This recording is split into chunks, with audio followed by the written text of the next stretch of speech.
बोलो श्री प्राणनाथ प्यारे की जय, सदगुरु महाराज की जय, सर्व सुंदर साथ की जय। श्री चंदन पुष्प बहुविध राजे, सुगम सर्वे माला वाला जिन्हें छाजे।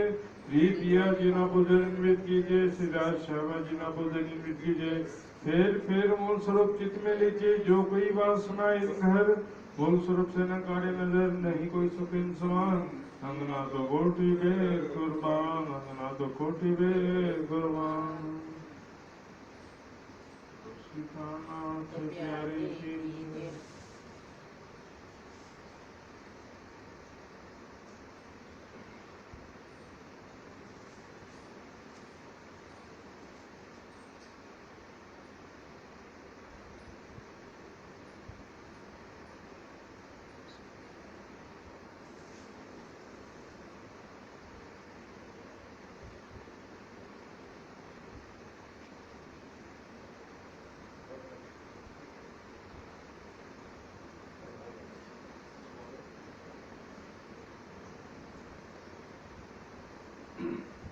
बोलो श्री प्राणनाथ प्यारे की जय, सदगुरु महाराज की जय, सर्व सुंदर साथ की चर्चा प्रारंभ होत है, सुनो साथ चित दे। भजो राज श्यामा श्री प्राणनाथ, सखी जीवन मारोए। श्री महामत कहे साथ जी, भया चर्चा का बखत। अब तुम सुनियो सिख गए, लाल आगे आए बैठे न तखत। लाल आगे आए बैठे न तखत।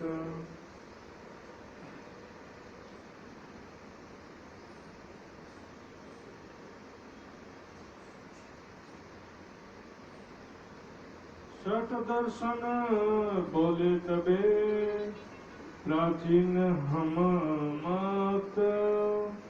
सो देखो तुम समझ के, भगवत प्रापत सत।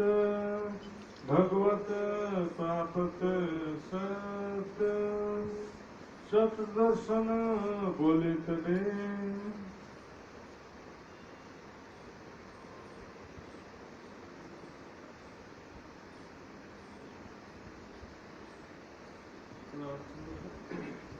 शर्त दर्शन बोले हुए, हे परब्रह्म अक्षरातीत धाम के धनी, रामदास जी के तन के माध्यम से बुद्ध निष्कलंक स्वरूप की जगत में हुई लीला का वर्णन कर रहे हैं इस ग्रंथ में।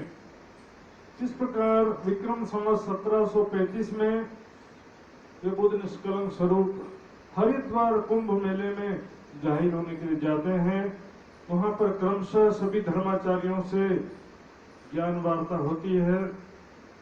सर्वप्रथम चारों संप्रदाय के आचार्य आए, रामानुज, निमानुज, विष्णुश्याम और माधवाचार्य। उनसे बस एक ही प्रश्न किया कि महाप्रलय में परमात्मा कहाँ रहेगा, क्योंकि जो भी बातें कहा उन्होंने वैकुंठ तक ही कहा, उसके आगे की बात नहीं कहा। विष्णु, लक्ष्मी, गंगा इसी के आसपास ही वो भटकते रहे। इसके पश्चात संन्यास मत आया। संन्यास मत में कहने के लिए तो वो निराकारवादी थे, लेकिन बहुत सारी बातें उनमें भी साकारवादी थी और नारायण को ही जगत में जो कि व्याप्त हैं उनको ही वो परमात्मा मान बैठे थे। और अपने जो मठों में जो उनके मठाधीश होते हैं उनको वे ब्रह्म स्वरूप मानते थे। जगत मिथ्या है ये तो सबने कहा कि संसार झूठ है, सारे धर्म ग्रंथ कहते हैं ब्रह्म सत्य जगत मिथ्या। संसार सारा झूठा है, असत्य है, सपने के समान है, खेल तमाशे के समान है, नाटक मंच के समान है, माया स्वरूप है आदि विभिन्न तरीके से सभी महापुरुषों ने संसार का वर्णन किया। लेकिन ब्रह्म का स्वरूप वो वर्णन करने में सब रह गए। ब्रह्म का स्वरूप वास्तव में कैसा है, कहाँ पर है, उसमें सब अनुमान ही लगाते रह गए और सत्य को कोई जान नहीं पाया। ग्रंथों में जो लिखा भी था थोड़ी बहुत बातें परम धाम और परमात्मा के संबंध में तारतम ज्ञान के अभाव में वो भी विस्तार से जान नहीं सकते, स्पष्ट रूप से नहीं समझ सके कि आखिर वो परमात्मा का स्वरूप कैसा है। पहले साकार तो नाशवान है, तो फिर परमात्मा निराकार ही होगा, साकार नाशवान है तो बचा क्या।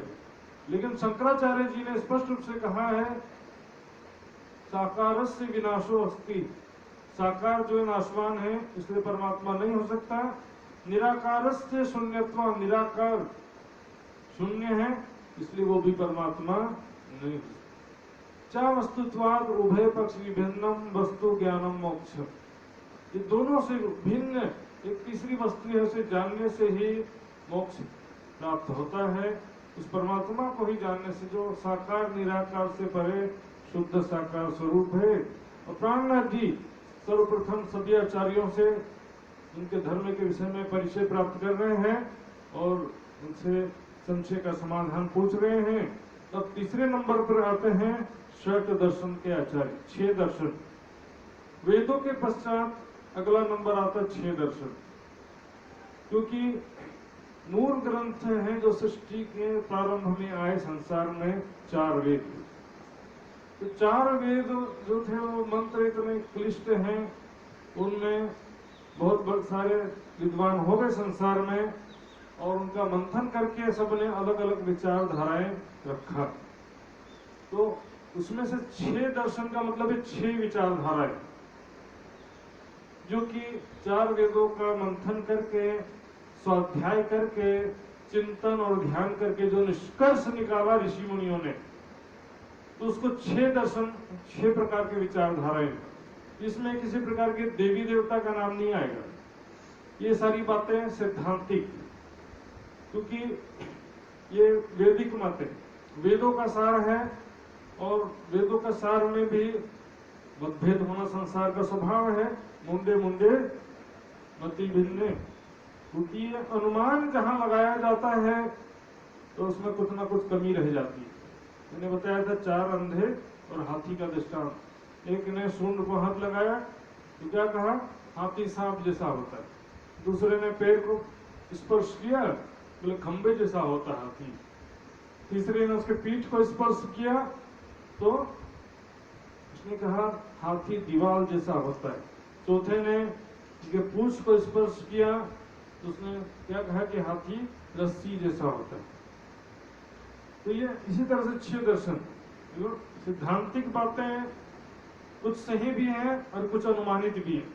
तो इसमें से 6 दर्शन होते हैं। न्यायिक दर्शन पहला, दूसरा मीमांसा दर्शन, तीसरा सांख्य दर्शन, चौथा वैशेषिक दर्शन, 5वां पतंजलि दर्शन और 6वां वेदांत दर्शन। ये क्रम होता है, पर मैं समझने के लिए थोड़ा आगे पीछे करके समझाऊंगा। सबसे पहले मैं वेद दर्शन की बात लूंगा, फिर वेदांत दर्शनी के ही ब्रह्म बिना कछु कहत रहते ही वेदांत दर्शन के आचार्य सर्वप्रथम मैं समझाने जा रहा हूँ आपको। उन्होंने क्या कहा था कि हम ब्रह्म के बिना कुछ मानते ही नहीं और कुछ बात करते ही नहीं है।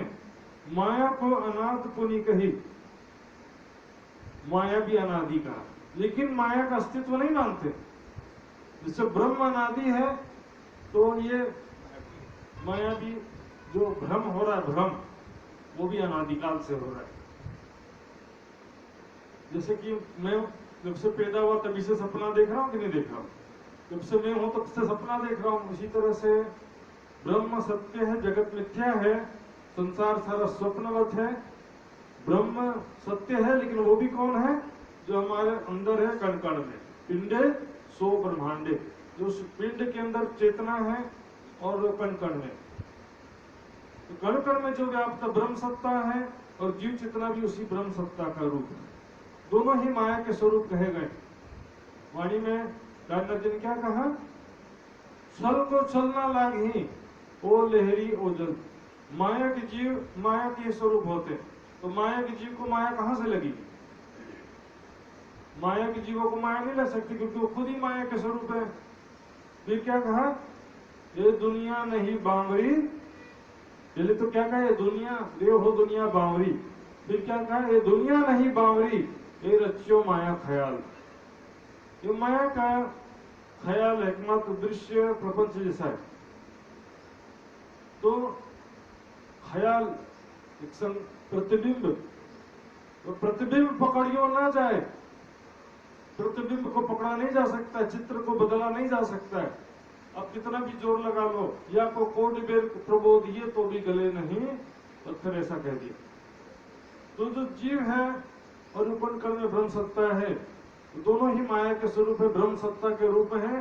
तो ब्रह्म सत्ता को ब्रह्म समझ लिया, ब्रह्म सत्ता का जो अनुभव किया ध्यान में, और अपनी चेतना हृदय में स्थित जीव चेतना का ध्यान में साक्षात्कार किया, तो उसको ही उन्होंने परमात्मा समझ लिया। फिर उसके अलावा जो शरीर है और जो संसार, जो कुछ भी दिखाई दे रहा है, जो कुछ भी सुनाई दे रहा है, सब माया है, सब झूठ है। माया का मतलब जादू।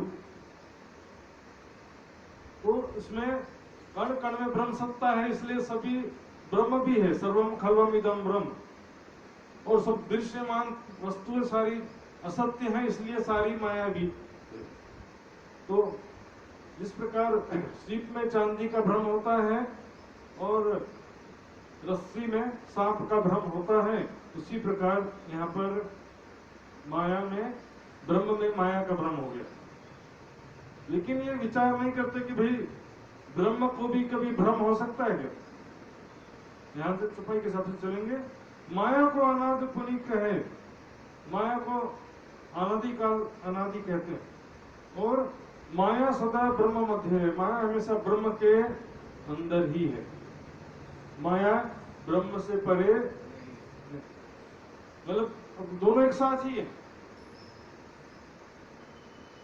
लेकिन ये सारा जो दृश्यमान जगत है सारा, ये सब माया है वास्तव में, लेकिन माया में ही उसमें उन्होंने ब्रह्म का भ्रम हो गया। ब्रह्म में माया का भ्रम नहीं हुआ है, माया में ब्रह्म का भ्रम हो गया। माया को उन्होंने सपना के अंदर साक्षात को समझ लिया। उनको भाई रे ब्रह्म ज्ञानी ब्रह्म दिखला, तुम सकल में साईं देखिया, संसार सकल है सपना, तो तुम पार ब्रह्म क्यों देखिए। ये को देखिए, साक्षात में सपने का भ्रम होता है, भ्रम भ्रांति। साक्षात में सपने की भ्रांति होती है, लेकिन उनको सपने में साक्षात की भ्रांति हो गई, उल्टा हो गया। तो जो कुछ भी है सब ब्रह्म है, माया माहे ब्रह्म है व्यापक, माया में सर्वत्र ब्रह्म व्यापक है। जो भी चारों तरफ ऊपर नीचे दाएं बाएं जो भी है, कण कण में सर्वत्र ब्रह्म है, सर्वदेशी है, सर्वलायक, सभी कुछ जो है वो ब्रह्म ही है। मैं भी ब्रह्म हूँ तो भी ब्रह्म है, हम दोनों एक ही है, दो नहीं है। सभी सबकी आत्मा चेतना जो है, सभी चेतना जो है वही ब्रह्म है, लेकिन वो जीव भाव को प्राप्त हो गई, अज्ञानवश जीव भाव को प्राप्त हो गई। तो ब्रह्म बिना दूजा जो देखे तिनको हम अज्ञानी देखें। जो ब्रह्म के बिना दूसरा कुछ कहता है कि ये नहीं, ये ब्रह्म नहीं है, ये ब्रह्म से अलग जीव है, ऐसा यदि कहता है कोई, ब्रह्म से भिन्न जीव है ऐसा कहता है, तो उसको हम अज्ञानी समझते हैं। क्योंकि यहाँ पर ब्रह्म के अतिरिक्त कुछ नहीं है। ब्रह्म के अतिरिक्त कोई प्रकृति कहता है या ब्रह्म के अतिरिक्त कोई जीवात्मा जीव चेतना कहता है, तो भी हम उसको अज्ञानी कहते हैं, क्योंकि सर्वत्र ब्रह्म है, सब कोई ब्रह्म ही ब्रह्म है। अणुते तुम हस्ती लो जानो, एक ब्रह्म सब माही बखानो। एक ही ब्रह्म छोटे परमाणु कण से लेकर के हाथी तक में सबके अंदर वही है। चर अचर दोनों में, चर यानी जो चेतन और चलायमान वस्तु या व्यक्ति है उसमें भी परमात्मा है, जो स्थिर और निर्जीव दिखने वाली भी वस्तु है उसके अंदर भी परमात्मा होता है ना। कण कण में है भगवान, सबके अंदर परमात्मा है, ऐसा हम मानते हैं। इच्छा रहित सबंते न्यारा, वो इच्छा रहित है वो, और सबसे अलग है, सबसे भिन्न वस्तु है वो। कर्ता कर्म न कुछु विचारा, और वो न करता है न कर्म है, वो कर्म और कर्ता दोनों से परे है, निर्लेप है वो। जब रामनाथ जी प्रश्न करते हैं कि सिद्धांत पहले ध्यान से समझ लो, मैं कर्म क्यों ले रहा हूं। ये वेदांत दर्शन जो है एक ईश्वरवाद अद्वैतवाद है, दूसरा है सांख्य दर्शन द्वैतवाद, और तीसरा न्यायिक दर्शन, त्रेदवाद, 1, 2 और 3 गिनती से चल रहा हूं। पहले 1 को समझेंगे, फिर 2 को, फिर 3 को।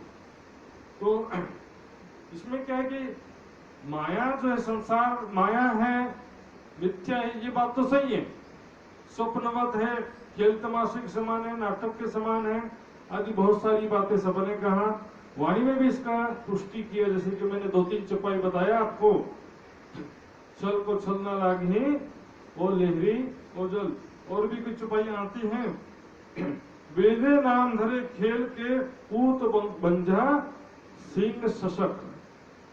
वेदों ने खेल का क्या नाम धरा? बंझा का पुत्र और खरगोश का सिंह।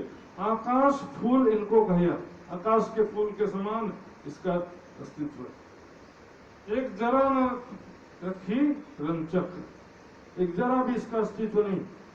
वाणी में देखेंगे चौपाई, इधर के प्रकरण देखते, हारा वाला बंद पड़िया बल हरिया तारे फंदड़े, बंद बिना जाए बांधिया, बिना बंद के बंधन में फंसे जाए। तो ये ठोर बना दिया यहाँ पर। भाई रे बेहद के बंजारे, तुम देखो रे मनरे का खेल, ये आग बिना दिया जले या को रुई ना बाती दे, ये रच्यो माया ख्याल। तो ये संसार माया के समान है। ये बहुत सारे दृष्टांत भी इसका दिया जाता है, जैसे वाणी में मार्कंड ऋषि का दृष्टांत आया है, ग्रंथों में नारद ऋषि का दृष्टांत भी आता है, सुदामा जी का दृष्टांत भी आता है। इस प्रकार एक नारद जी के साथ मैंने एक बार बताया था, सुदामा का दृष्टांत भी देखते हैं। एक बार सुदामा जी कृष्ण जी से कहते हैं कि माया क्या होती, मुझे इसका परिचय कराओ। क्योंकि माया को क्या कहा? निर्वचनीय। निर्वचनीय है, इसके बारे में कहा जा सकता नहीं। फिर क्या कहा? उसका सत्य भी नहीं बोल सकते क्योंकि दिख रहा है, असत्य भी नहीं बोल सकते, असत्य भी नहीं बोल सकते क्योंकि दिख रहा है और उसका अस्तित्व नहीं है, सब झूठा है, इसलिए उसको सत्य भी बोल सकते नहीं। तो है क्या आखिर? ये भी एक ब्रह्म जिज्ञासा के अंतर्गत आता है कि माया क्या है, ये भी ब्रह्म ज्ञान की बात है। तो बोले ये तो प्रैक्टिकल अनुभव से ही जाना जा सकता है। तो देखो माया का मुझे अनुभव कराओ, मैं देखना चाहता हूँ कि माया क्या होती है। तो कहते ठीक है, तैयार हो जाओ देखने के लिए। सुदामा जी कहते 1 मिनट बस, मैं जरा सामने नदी है, स्नान करके आता हूँ, आपका पूजन करूंगा, फिर मुझे माया दिखाना। नदी में गए, डुबकी लगा के नहाया, जैसे बाहर निकले दृश्य बदल गया, पता ही नहीं उनको माया कैसे शुरू होती, पता ही नहीं चलता। और सामने जो है बहुत सारे सैनिक बैंड बाजा बजाते हुए आ रहे हैं और हाथी एक फूलहार लेकर के आता है और उनको सुदामा को फूलहार पहना देता है। तो ये हो क्या रहा है कि हाथी कौन है और आप लोग कौन है? बोलता है कि हमारे राज्य का राजा मर गया है, इसलिए हमारा नियम है कि ये हाथी जिसको फूलहार पहनाता वो हमारा नया राजा बन जाता है। अरे ये तो अच्छी बात है, खुशी की बात है, राजा बन गया मैं आज से, तो खुशी खुशी चलेगा। भूल गए कृष्ण को, चलेगा उनके साथ राजा बनने के लिए। और शादी भी हो गई, रानी भी आ गई, थोड़े दिन 2 साल आराम से बीता। उसके बाद रानी की मृत्यु हो गई अचानक, किसी कारण से रानी की मृत्यु हो गई। तो फिर जो राजा रोने लगा है, सुदामा जी रोने लगे, इतनी प्यारी रानी थी, अच्छी रानी थी, मुझे छोड़ के चले गई, ऐसे रोने लगे। तो सेनापति और मंत्री आते, कहते हैं क्यों रो रहे हो, तुमको भी वहीं जाना है। बस क्यों?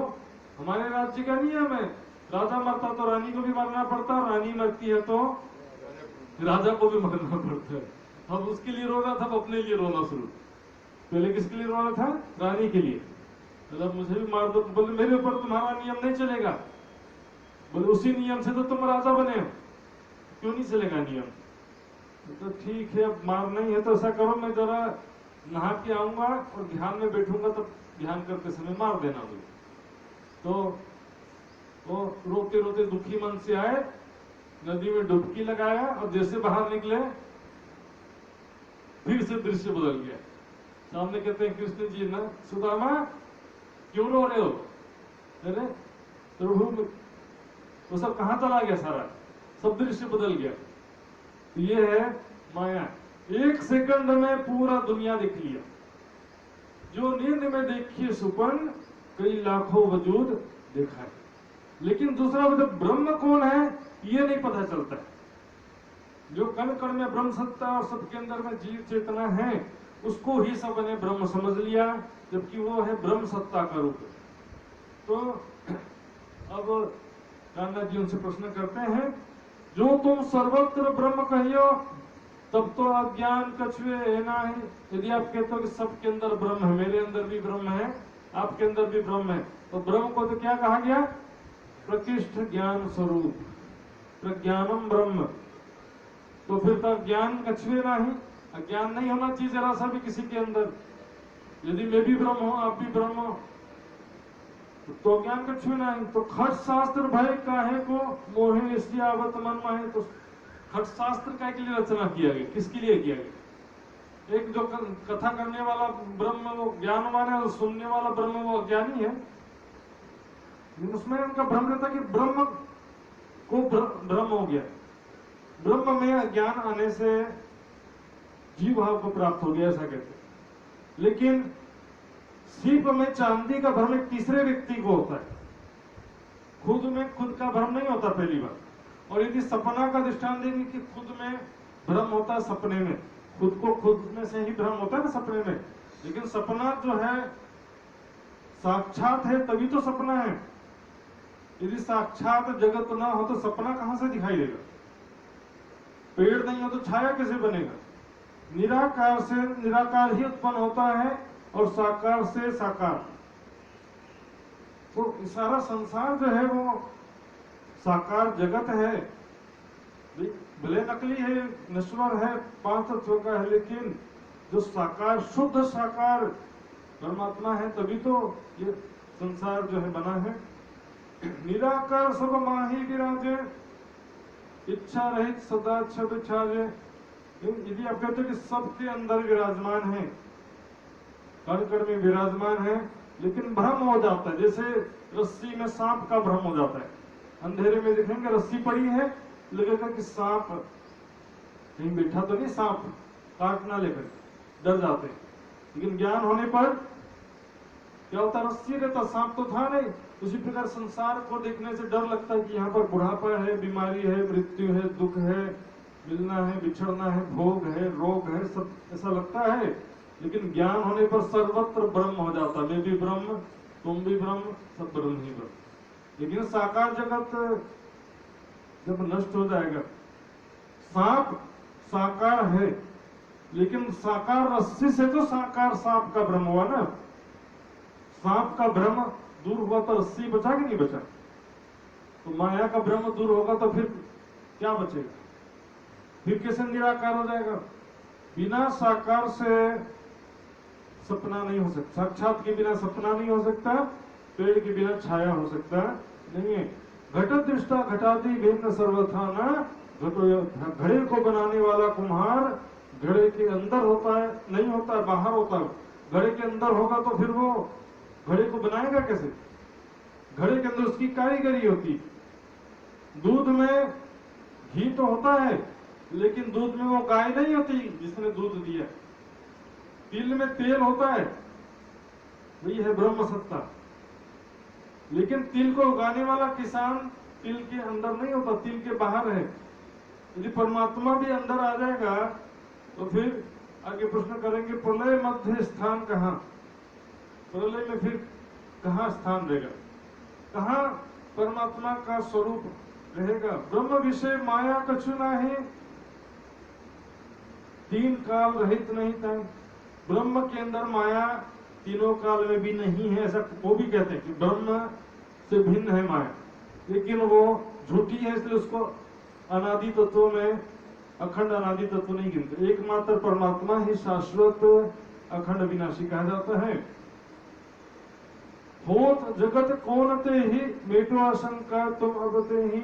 परमात्मा आखिर किससे बनता है? कौन बनाता है परमात्मा को? यदि ब्रह्म जो है वो इच्छा रहित है और वो करता भी नहीं है, तो फिर परमात्मा संसार बनाता कौन है? ब्रह्म मध्य माया कौन विद, ब्रह्म के अंदर माया किस प्रकार से हो सकती है? ब्रह्म जो है सूर्य है तो माया अंधेरा है, दोनों में बहुत डिफरेंस है। ब्रह्म सच्चिदानंद स्वरूप है, माया असत जड़ दुख का रूप है, दोनों में बहुत ज्यादा डिफरेंट है। यानी ब्रह्म मध्य माया कौन विद, तीनों काल नहीं आए, तीनों काल में माया ब्रह्म के अंदर नहीं आ सकती। परमात्मा का जो स्वरूप है दिव्य परम धाम में, क्या वो कभी फरामोशी में आ सकता है? यदि परमात्मा ही फरामोशी में आ जाए, भ्रम में आ जाए, तो फिर जगत का संचालन कौन करेगा? खुद ही भ्रम में आ गए, फिर मान लो मेरी आत्मा जागृत हो गई, तो एक परमात्मा जागृत हो गया और बाकी परमात्मा फरामोशी में है, कैसे संभव? तो ये बिना अनुमानित ज्ञान से, बिना विचार इस तरह का सिद्धांत बना लिया जाता है। ब्रह्म मध्य माया कौन विद, सर्वत्र ब्रह्म किसी विध ही विध से सब, सर्वत्र ब्रह्म किस आधार पे कहते हो आप? वो सर्वत्र ब्रह्म यदि कण कण में संसार में ब्रह्म होता तो फिर लोह अग्निवत संसार में ब्रह्म के गुण होना चाहिए। अग्नि यदि लोहे के कण कण में है, अग्नि लोहे के कण कण में, तो लोहा भी अग्नि के समान दाहकता होना चाहिए, गर्म होना चाहिए। जहां पर जो वस्तु है इसका गुण होता ही होता है। पुनः अनादि माया कही, कौन भांत से माया को फिर से अनादि कह रहे हो? अनादि उसको कहते हैं प्रवाह से, हमेशा बनता है हमेशा मिटता है, तो ये प्रवाह से अनादि हो जाता है। लेकिन वास्तव में आदि, माया आदि अनादि की चली जात अंधेर, अनादि काल से बनती है मिटती, इसलिए प्रवाह से। जैसे मैं रोज खाना खाता हूँ लेकिन 24 घंटे थोड़ी खाते रहता हूँ मैं, तो ये प्रवाह से अनादि कह दिया जाता है। लेकिन वास्तविकता क्या है कि वो गई बनने और मिटने वाली। माया जो है ब्रह्म की निर्मात्री शक्ति कहा गया, जिसके द्वारा संसार बनता है, निरंतर में छुपाई जाती है। जगत जनेता जोगिनी कहावत बाल कुमार, माया क्या कहलाती? जगत की उत्पत्ति करने वाली जनेता और योगिनी, क्योंकि ये अकेले ही सारा संसार बना देती है, मतलब कोई दूसरा जरूरत नहीं है, पुरुष या कोई वस्तु की भी जरूरत नहीं है, अकेले ही दृश्यमान जगत सारा दृष्टिगोचर होने लगता है, एक ही पल में सब गायब हो जाता है। लोग क्या है कि कहां से बना और कहां गया पता ही नहीं चलता है, पर देखने में ऐसा लगे कि बिल्कुल सत्य है, कोई विचार नहीं करता। देखिए पृथ्वी में गुरुत्वाकर्षण बल कहते हैं, जो भी वस्तुएं नीचे गिरती है, लेकिन अंतरिक्ष में कौन सा बल है? सारे नक्षत्र ग्रह सूर्य चंद्रमा सितारे सारे अपने अपने दूरी में परिक्रमा कर रहे हैं, कौन कंट्रोल कर रहा है? 5 तत्व मिल माहौल रचो है, सो अंतरिक्ष क्यों अटकानो, अंतरिक्ष में कैसे लटक रहा है? वहां कौन सा गुरुत्वाकर्षण है? और ऐसे एक दो नहीं, असंख्यों सूर्य है, असंख्यों ब्रह्मांड है, कोई गिनती नहीं। हवा में धूल के कण के समान कहा ये संसार है। निराकार साकार के कहो भेद जो हो, निराकार है कि साकार, इसका रहस्य स्पष्ट कीजिए। सांप का भ्रम दूर होगा तो रस्सी बचना चाहिए, चांदी का भ्रम दूर होता तो सीप तो बचेगा ना, तो माया का भ्रम दूर होगा तो कौन बचेगा? तो यही सब कुछ ब्रह्म है, मेरे अंदर चेतना वही ब्रह्म है, आपके अंदर चेतना वही ब्रह्म है, सब ब्रह्म यही ब्रह्म है। तो ब्रह्म को कभी भ्रम हो सकता है? ब्रह्म को कभी भ्रम नहीं हो सकता। उसी एक जो देखिए चेतना शक्ति तो एक ही है, जो पिंड में है वही ब्रह्मांड में, पिंडे सो ब्रह्मांड है। उसी को किसी जगह माया कह दिया, उसी को किसी जगह ब्रह्म सत्ता कह दिया। इसी तरह से वो जो है डिफरेंस कुछ नहीं, वही माया जो है आदि नारायण के अंदर में चेतना रूप से है, वही माया समस्त जीवों के अंदर। ध्यान समझिए, सपना कैसे बनता है? जब नींद में हमारा मन संकल्प विकल्प करता है, मन और चित्त के द्वारा सपना बनता है। जागृत स्थिति में हमारी बुद्धि तो काम करती है, नींद की स्थिति में हमारी बुद्धि काम नहीं करती। चित्त के संस्कार जो होते हैं, दिन भर मैंने जो खेत में काम किया या दुकान में बैठा था या दिन भर जो भी मैंने किया, वो चित्त में संस्कार के रूप में सेव हो जाता, मेमोरी कार्ड जैसे। नींद में क्या होता है, मन जो है बच्चे के समान वो संस्कारों के आधार पर चिंतन करता रहता है, थोड़ा ऊपर नीचे जाएगा, बहुत ज्यादा अलग नहीं हो सकता। मैं राजा नहीं हूं तो राजा का सपना नहीं देखूंगा कि मैं राजा बन गया हूं, लेकिन जो करता हूं उसी से मिलता जुलता सपना देखूंगा कि भाग रहा हूं, कोई ये हो रहा है, टीवी में जो देखा है कि आंखों से दुनिया में देखा, उससे मिलता जुलता सपना देखूंगा। तो मन जो है चित्त के संस्कार के हिसाब से सपना देखता है। अब देखिए, सपने में एक मेरा तन होता है और बाकी लोग का भी तन होता है, और भी तो लोग होते हैं ना। तो मेरा सपने का जो तन है वो भी मेरे चित्त की चेतना शक्ति से चलता है, और मेरे सपने में जो बाकी लोग हैं उनका तन किसकी चेतना से चलता है, वो भी तो मेरे ही चित्त की चेतना से चलता है ना। उसके लिए कोई दूसरी चेतना तो कहां से आएगी। लेकिन अंतर क्या है कि सपने में जो मेरा तन है उसको जो सुख दुख होता है उसका अनुभव मुझे होता है, बाकी तनों का सुख दुख का अनुभव नहीं होगा।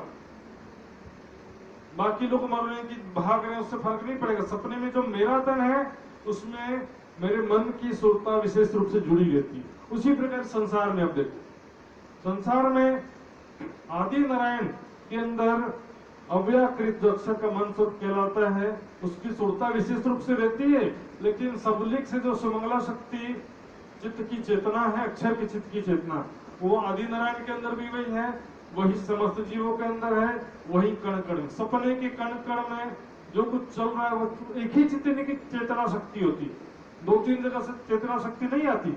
इसे कहा ना, छल को छल न लागे ही और लहरी और जल, सागर लहरों के समान आत्मा परमात्मा का स्वरूप कहा जाता है, उसी प्रकार सागर लहरों के समान माया और माया के जीव का भी संबंध है, स्वापनिक सृष्टि इसलिए कहते हैं। तो यहाँ पर इस प्रकार बातचीत होता है। अब सेम टू सेम सिद्धांत है पतंजलि दर्शन का, लेकिन उसमें डिफरेंस है साधना पद्धति का। पतंजलि दर्शन का सिद्धांत यही है, कोई अंतर नहीं, ध्यान से सुनेंगे।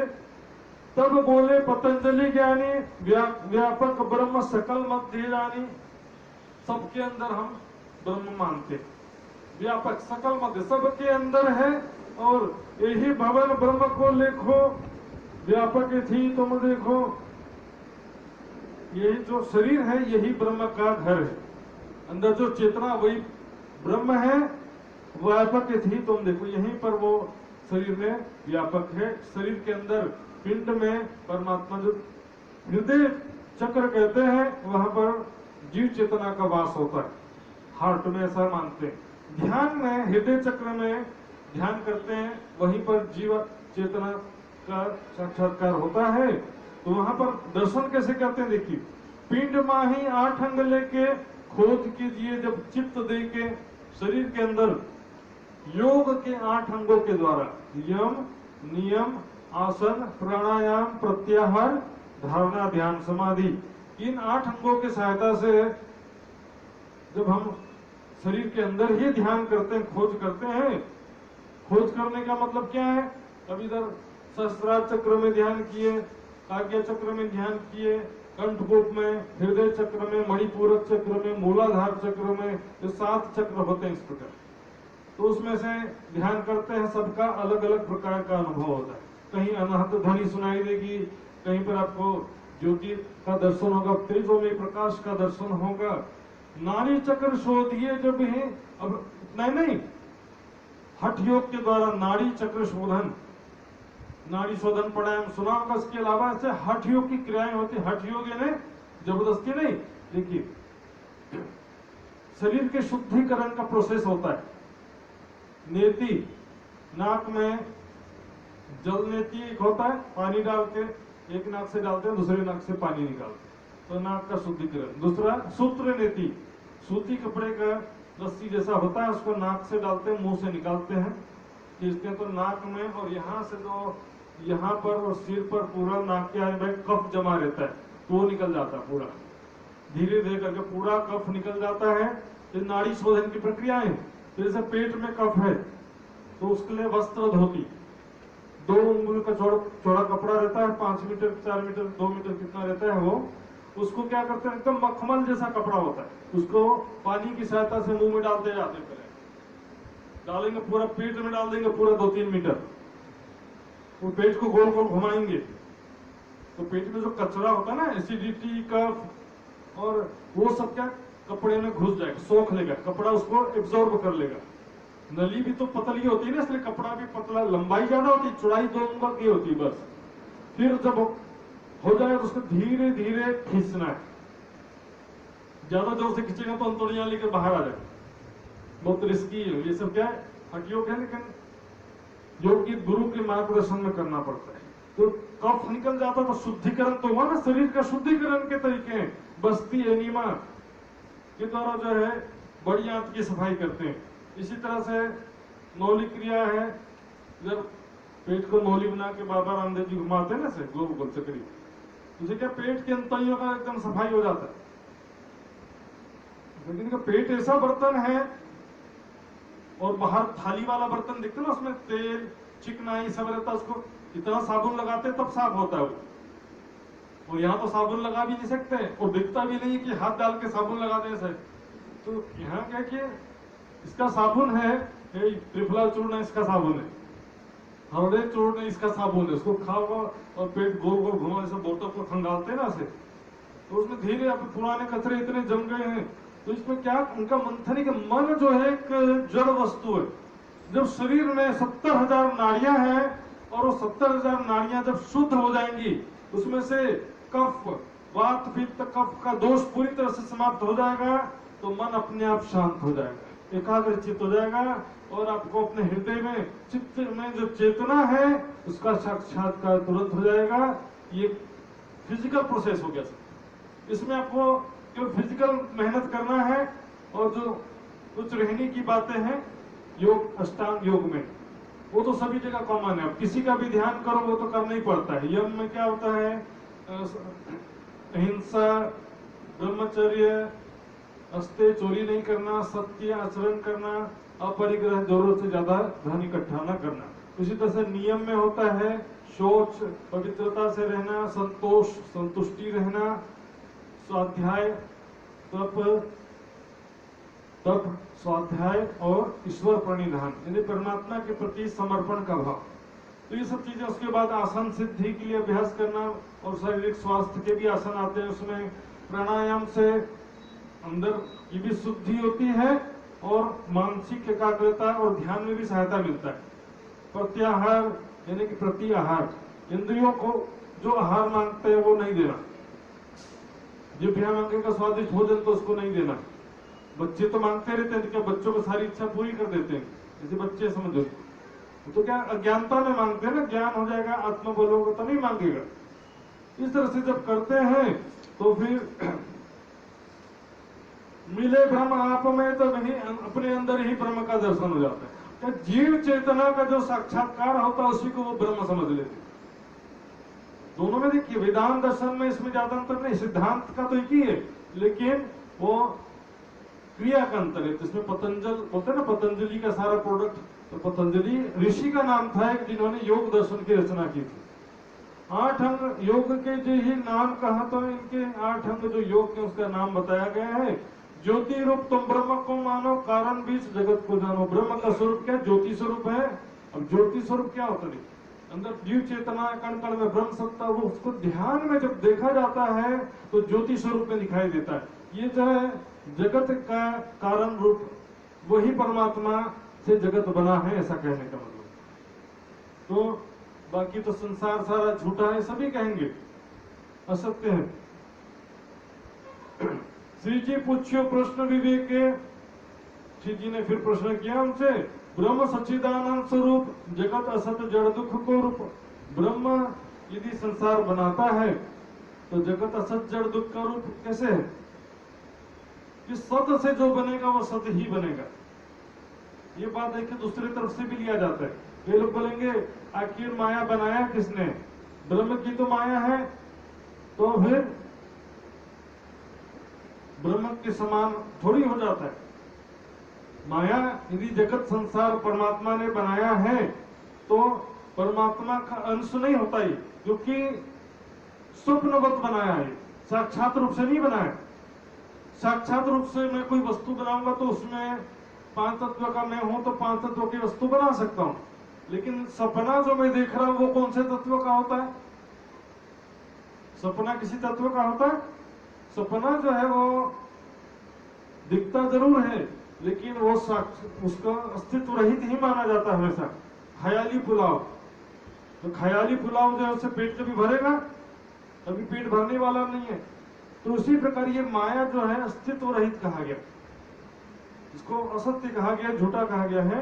सत्य वस्तु से सत्य ही उपजे, सत्य वस्तु से सत्य ही उत्पन्न होता है और असत्य वस्तु से असत्य ही। इच्छा रहित ब्रह्म श्रुति की माही, उपज खपत तामे कछु नहीं। तो आवाज थोड़ा सा बढ़ा, उपज खपत माया ते हुई। उपज बनना और मिटना माया से होता है,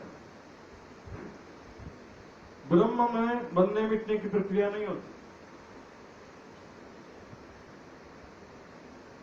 वेद कहत माया में भास, ताते करत शक्त प्रकाश।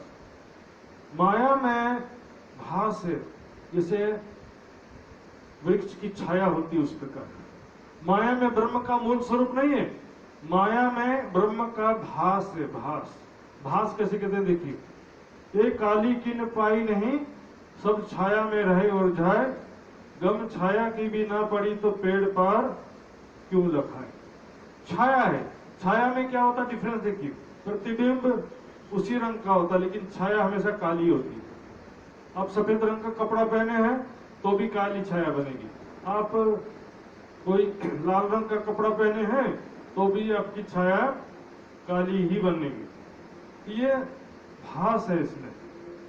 वैसे ही रहेगा चित्र, वहां भी परमधाम में भी वृक्ष हैं, महल हैं, पशु पक्षी सब यहाँ पर भी हैं, लेकिन यहाँ पर क्या है, 5 तत्व का।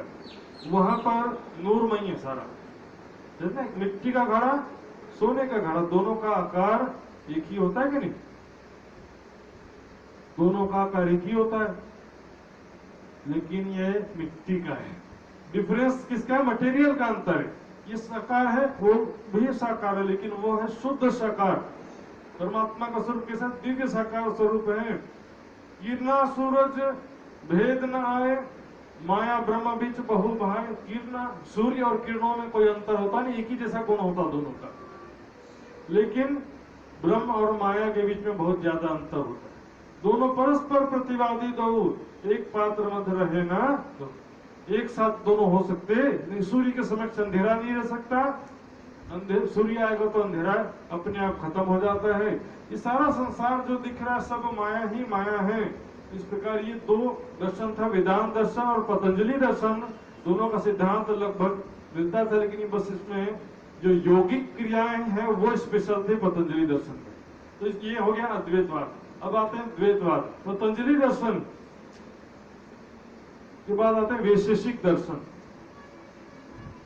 सॉरी सांख्य दर्शन।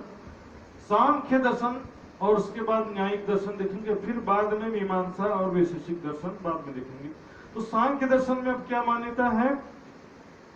पुरुष प्रकृति सबके परे, सबको कारण सार। प्रकृति पुरुष जब मिलते हैं, जगत प्रकट तब होए। भिन्न भय मिट जाते हैं, हमरो मत यह सोए।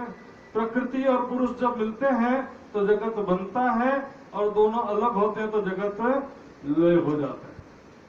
प्रकृति और पुरुष 2 तत्व हैं, अनादि तत्व। अखंड अविनाशी तत्व 2 हैं, प्रकृति और पुरुष। वहां पर क्या कहा था? एक ही है, पुरुष मात्र, परमात्मा मात्र अनादि कहा वेदांत दर्शन में। और परमात्मा भी किसे कहा था? जीव चेतना कण कण में ब्रह्म सत्ता। तो यहाँ पर भी जो पुरुष कहते हैं उसी को कहते हैं, जीव चेतना और कण कण में व्याप्त ब्रह्म सत्ता को ही ये पुरुष कहते हैं। लेकिन जिसको वो माया कहते थे उसको यहाँ पर क्या कह रहे हैं? प्रकृति कह रहे हैं। प्रकृति मतलब स्थूल परमाणु, सूक्ष्म परमाणु। मतलब ये जगत सारा जो है वो स्थूल जगत दिख रहा है, यह स्थूल जगत सूक्ष्म परमाणु में कन्वर्ट हो जाएगा, परिवर्तित हो जाएगा। और सूक्ष्म परमाणु नष्ट नहीं होंगे, वो हमेशा बने रहते हैं। बाकी जीव चेतना और कण कण में व्याप्त ब्रह्म सत्ता वो तो परमात्मा है। तो विचार करने की बात है, क्योंकि संसार कहते हैं ना, सपना जब तक दिख रहा होता है तब तक सपना सत्य लगता है।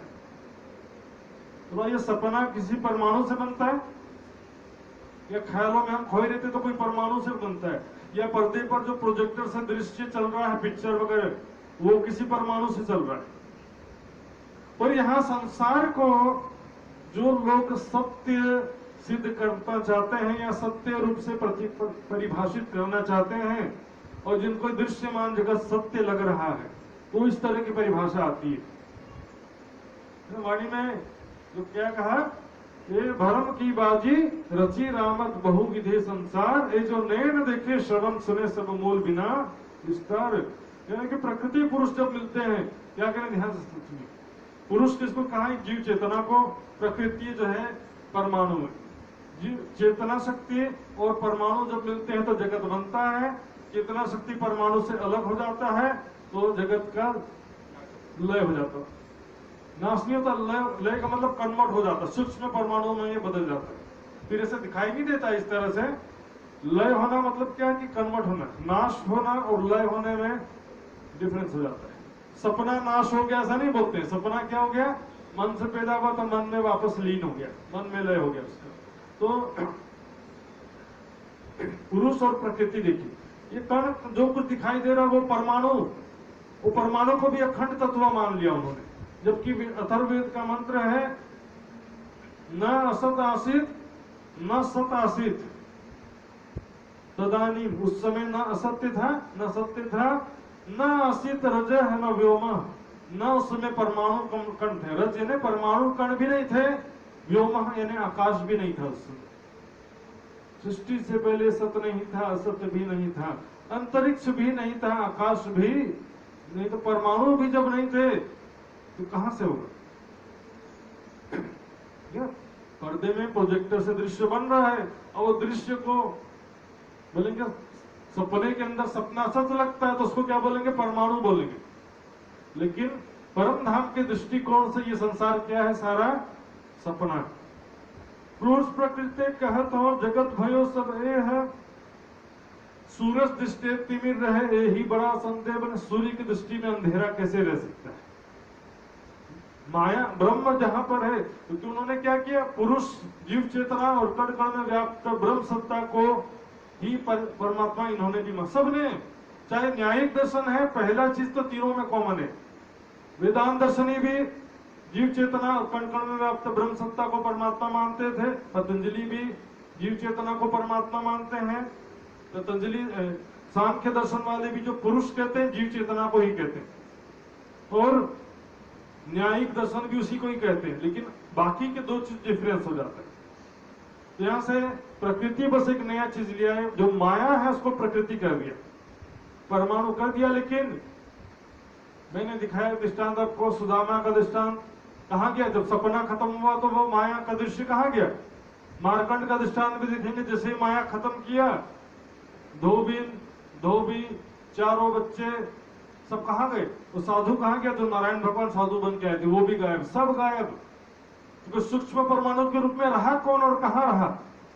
जब सपना खत्म, नींद खत्म, उठ के बैठ गए, तो वो बस इतना कह सकते कि मन से प्रकट हुआ, लेकिन वास्तव में वो मात्र एक कल्पना था, मन में भी उसका कोई अस्तित्व रहता नहीं है। कोई सूक्ष्म परमाणु जो है मन में लीन हो गया, मन से तो शक्ति, चित्त की चेतना शक्ति जो आई थी उसी को माया कहा। उसी से जो है सारा संसार बना, दिख रहा था, चल रहा था। लास्ट में वो शक्ति तो बचेगी, लेकिन वो दृश्य और वो परमाणु तो कुछ होता ही नहीं। माया कहा इसको, प्रकृति माया। तो जैसे मान लीजिए प्रोजेक्टर को बिजली से सप्लाई देंगे और उसके अंदर स्लाइड डालेंगे, या तो कंप्यूटर से उसको सिग्नल दिया जाता है, तो सिग्नल के हिसाब से वो प्रोजेक्टर जब चालू करेंगे तो पर्दे पर दृश्य दिखाएगा। अब इधर से बिजली ऑफ कर दिया तो क्या होगा, सारा दृश्य बंद हो गया ना। तो फिर वो स्थूल परमाणु और सूक्ष्म परमाणु किसी भी रूप में नहीं बसते हो। सूक्ष्म परमाणु तो अभी भी है, स्थूल परमाणु अभी भी है, सूक्ष्म परमाणु भी अभी भी है, लेकिन ये दोनों ही सपना का रूप है। दृश्य में जो कुछ दिखाई दे रहा है, प्रकृति या परमाणु जो भी कहो, वो दृश्य का रूप है, सपने के अंतर्गत है। वो नींद का अंश नहीं है, सपने का अंतर्गत है। नींद से सपना उत्पन्न हुआ। फिर भी यदि वैज्ञानिक दृष्टि से माने परमाणु, तो भी इतना कह सकते हैं कि मोहसागर से मोहसागर रूपी नींद से स्वप्न रूपी परमाणु की उत्पत्ति हुई, बस इतना कर। लेकिन वो भी स्वप्नवत होता है। मानी क्या कहा, मोह तत्व कहिया नींद को, सूरत अहंकार सुपन को कहिया ब्रह्मांड, जो नाम धरे बेशुमार। स्वप्न को ब्रह्मांड कह दिया। ब्रह्मांड ये सारा क्या ग्रंथों में, ये सारा स्वप्न है, इसको ग्रंथों में ब्रह्मांड कह दिया। उसको प्राणनाथ स्पष्ट कर रहे हैं, ये सारा संसार के स्वप्न है। सरकार श्री ने भी स्पष्ट रूप से कहा था, मोह तत्व एक नींद है, जो नींद के अंतर्गत होता है सारा सपना। इस प्रकार ये प्रकृति और पुरुष का सिद्धांत रखा। प्राणनाथ जी क्या क्या प्रश्न करते हैं देखेंगे। महाप्रलय सब जगत को पुरुष प्रकृति लो होए, जब प्रलय हो जाएगा सारा जगत का, पुरुष भी और प्रकृति भी, क्योंकि परमात्मा को नहीं पुरुष कर रहे हो, जो निराकार से परे, क्षर से परे परमात्मा, उसका ज्ञान नहीं है। जीव चेतना कोई परमात्मा कह रहे हैं, तो कहे कि पुरुष भी, ये महाप्रलय जब हो जाएगा पुरुष प्रकृति सबका, रूप रहे नहीं प्रकृति का, मिले कहाँ ये दो। प्रकृति का भी जब रूप नहीं रहेगा और पुरुष को तो आप वैसे ही निराकार मानते हो, तो दोनों कहाँ मिलेंगे। प्रलय मध्य स्थान कहाँ रहे, कहो का सब भाग। प्रलय के समय अभी तो परमाणु के ऊपर परमात्मा बोलेंगे, अभी परमात्मा जो चेतना शक्ति है या ब्रह्म सत्ता है, वो परमाणुओं पर सवार है उनके अनुसार। लेकिन जब परमाणु ही नहीं रहेंगे तो फिर परमाणु से अलग हो जाएगा, तो फिर वो कहाँ रहेगा।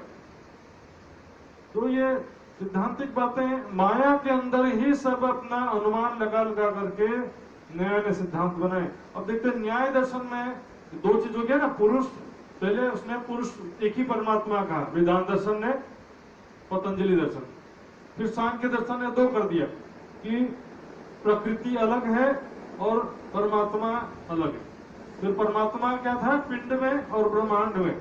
अब ये पिंड वाला परमात्मा अलग कर दिया न्यायिक दर्शन में, और ब्रह्मांड वाला परमात्मा अलग कर दिया। पिंड के अंदर जो चेतना, उसको जीव कहा, कण कण में जो ब्रह्म सत्ता है उसको ईश्वर कहा, और दृश्यमान जगत है उसको प्रकृति। माया ईश्वर जीव अविनाशी। न्यायिक दर्शन की भेद वाद विधाय, न्यायिक दर्शन वाले आते हैं बातचीत करने, माया जीव ईश्वर त्रय भिन्न अनादि स्व, तीनों भिन्न है, अलग अलग है, डिफरेंट है, एक ही नहीं है। माया क्या, जो दृश्यमान जगत है, इसको भी प्रकृति बोलते हैं। इसको वो उनके अनुसार भी एक परमाणु है और अविनाशी है। सबसे बड़ी बात उनके अनुसार, ये जो दृश्यमान जगत है ये भी अविनाशी है, जीव है वो भी अविनाशी है और अनादि है। जीव भी नष्ट नहीं होता है, और परमात्मा तो है ये, तो तीनों अनादि है और तीनों अविनाशी। जरा विचार करिए, जीव चेतना है। सरकार श्री ने एकदम स्पष्ट सिद्धांत बताया था, जो सत्य है वो चेतन होगा कि जड़ होगा। चेतन होगा ना, जो सत्य है वो जड़ कैसे होगा। फिर जो सत्य है और चेतन है वो आनंदमय स्वरूप होगा, तो तब तो सच्चिदानंद होता ना। अब यहाँ पर देखो, माया को क्या कहा, सत्य है लेकिन चेतन नहीं है, आनंद स्वरूप नहीं है। जीव क्या है, सत्य भी है, चेतन भी है, लेकिन आनंद में स्वरूप नहीं है, वो दुख में। जीव जो है वो अल्पज्ञ है, अल्प सामर्थ्यवान है और जन्म मृत्यु के चक्र में। परमात्मा जो है वो है सच्चिदानंद। तो भाई जो अनादि तत्व है वो माया में कैसे फंसे रहेगा। फिर क्या वो इसी कारण क्या बोलेंगे, यदि इस बार मान लो मैंने निराकार में मुक्ति प्राप्त कर भी लिया, लेकिन अगले ब्रह्मांड में फिर से मैं अंदर में फंस जाऊंगा। क्यों ऐसा अनुमान देखिए उनका अनुमान। लेकिन ऐसे एक एक जीव करके मुक्ति पा लेंगे तो फिर लास्ट में कोई जीव बचेगा ही नहीं, तो संसार कैसे चलेगा। इसलिए जीव वापस में अगले ब्रह्मांड में फिर से वो जन्म मृत्यु के चक्र में आ जाएगा। ऐसा अनुमान लगा करके सबको बैठाए। ये जो दृश्यमान जगत है इसको भी परमाणु के रूप में अनादि कह दिया। जीव चेतना एक अलग बना दिया, वो बना दिया। लेकिन प्राणनाथ जी ने क्या कहा, छल को छल ना लागी ओ लेहरी ओ जल। छल को छल नहीं लगता कभी भी।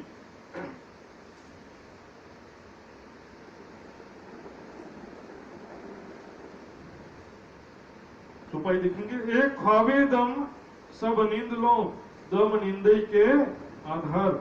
ये जो ख्वाबी दम, ख्वाबी जीव है, सब नींद तक उनकी पहुंच है और नींद के ही आधार पर वे रहते हैं। जो कभी बल आगे करें तो गले नींदई में निराकार। यदि निराकार से आगे जाना चाहेंगे तो क्या होगा, नींद में गल जाएंगे। जैसे नमक का ढेला सागर से पैदा हुआ और सागर में डालेंगे तो फिर क्या होगा, सागर में वापस गल जाएगा ना। संसार के चारों तरफ जो मोह तत्व कहा, माया कहा, नींद कहा, वह माया की शक्ति कहा गया है। उस शक्ति से सारा संसार बनता है, चल रहा है। आदि नारायण के अंदर भी वही स्वाप्निक चेतना है, समस्त जीवों के अंदर भी वही स्वाप्निक चेतना है। तो आदि नारायण पहला तन है, बस इतना अंतर। अव्यकृत ब्रह्म को आदि नारायण के सुख दुख का अनुभव होगा, बाकी जीवों के सुख दुख का अनुभव नहीं होगा। तो यहाँ पर आगे क्या कहते हैं, 20 एक प्रणालिका सीढ़ी दुख की जौन, 20 और 21 प्रणालिका है जो दुख की सीढ़ियां हैं। 5 इंद्रियां, 6ठा मन, 6 के 6 विषय होते हैं और उनके विषयों का ज्ञान, और उसके बाद सुख दुख और मन। तो ये 21 सीढ़ियां, और बढ़ाना भी नहीं आता, तो इतने साल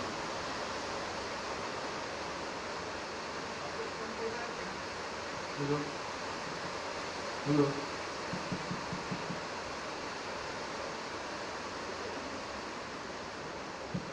हेलो और सकता हेलो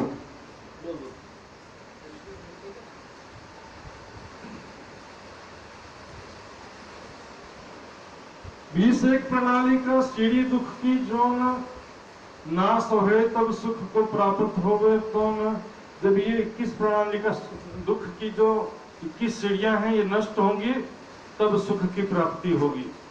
प्रश्न किए श्रीजू तबे तुम में नहीं विचार। श्री जी ने तब प्रश्न किया कि आप लोगों के अंदर विचार नहीं है।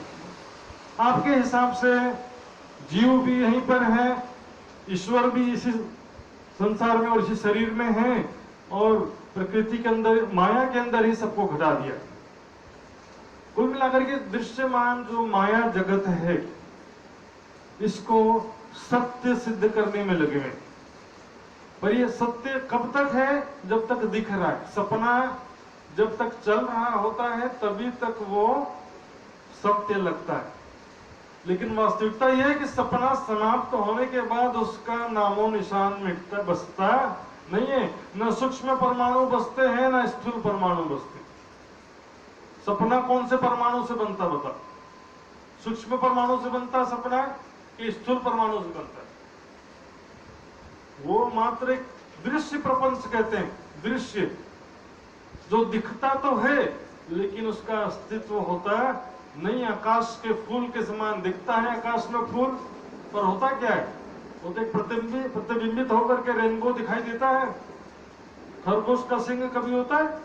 नहीं होता। इसलिए माया का भी तीनों काल में अस्तित्व होता नहीं है। उसी को ये प्रकृति कहकर सत्य सिद्ध करने का प्रयास है। इसका कारण भी एक, क्योंकि सत्य यदि ऐसा कहा जाता है कि सब माया है तो लोगों में, जीवों में अकर्मण्यता का भाव आता है।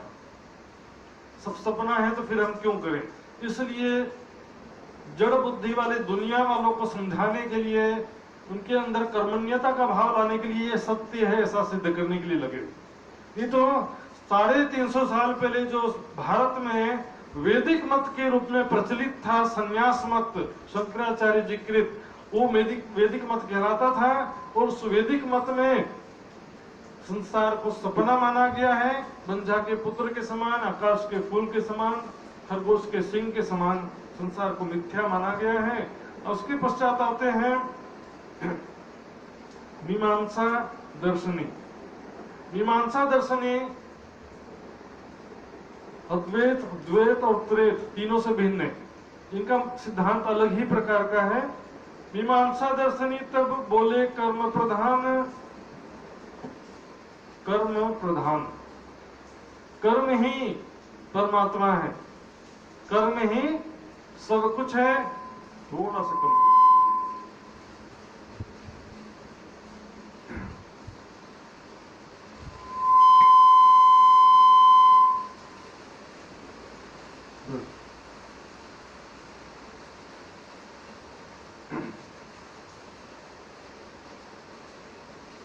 जीव ईश्वर ब्रह्म है, सब कर्मन को रूप।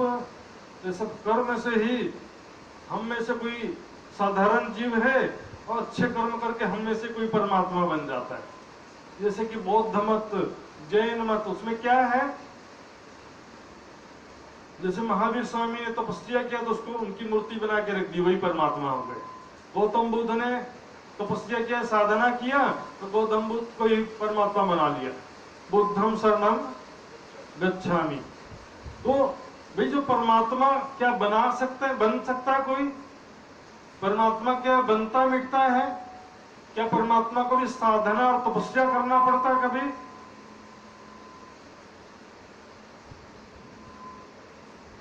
परमात्मा कभी बनता मिटता नहीं है, कर्म से परे है वो। परमात्मा को कर्मों से, कर्म, हेलो हेलो हेलो बस हेलो,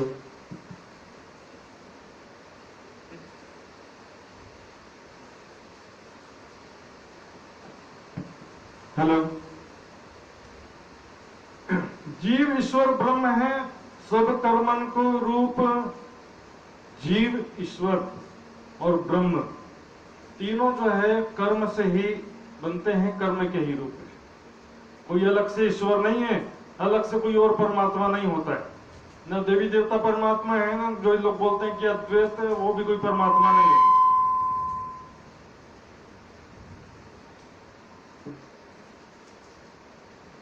कर्म बिना कछु और नहीं, सदा अनादि अनूप। कर्म के बिना और कुछ भी नहीं है। जो कुछ कर्म से ही एक मनुष्य परमात्मा बन जाता है, कर्म से ही वो जन्म मृत्यु के चक्र में फंसा रहता है। श्री जी बोले प्रश्न तब कर्म विषय है भ्रांत। श्री जी जब बोलते हैं, कर्नाथ जी ने तब प्रश्न का जवाब, प्रश्न करते हैं, संशय मेरे मन में एक संशय है, कर्म एक भ्रांति का विषय।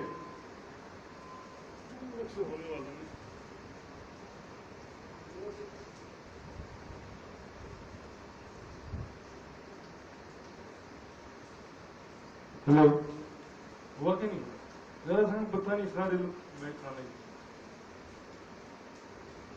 श्री जी बोले प्रश्न तब कर्म विषय है भ्रांति। कर्म जो एक भ्रांति का विषय। ब्रह्म अखंड स्वरूप है, ब्रह्म में भ्रांति नहीं होती, एक रस, उसमें कोई परिवर्तन नहीं होता है। कर्म क्या होता है, शुरू होता है, चलता है, खत्म हो जाता है। कर्म का स्वरूप क्या, चलते रहने का स्वरूप है। कर्म तहां उपजे खबे स्थिरता उनमें नहीं।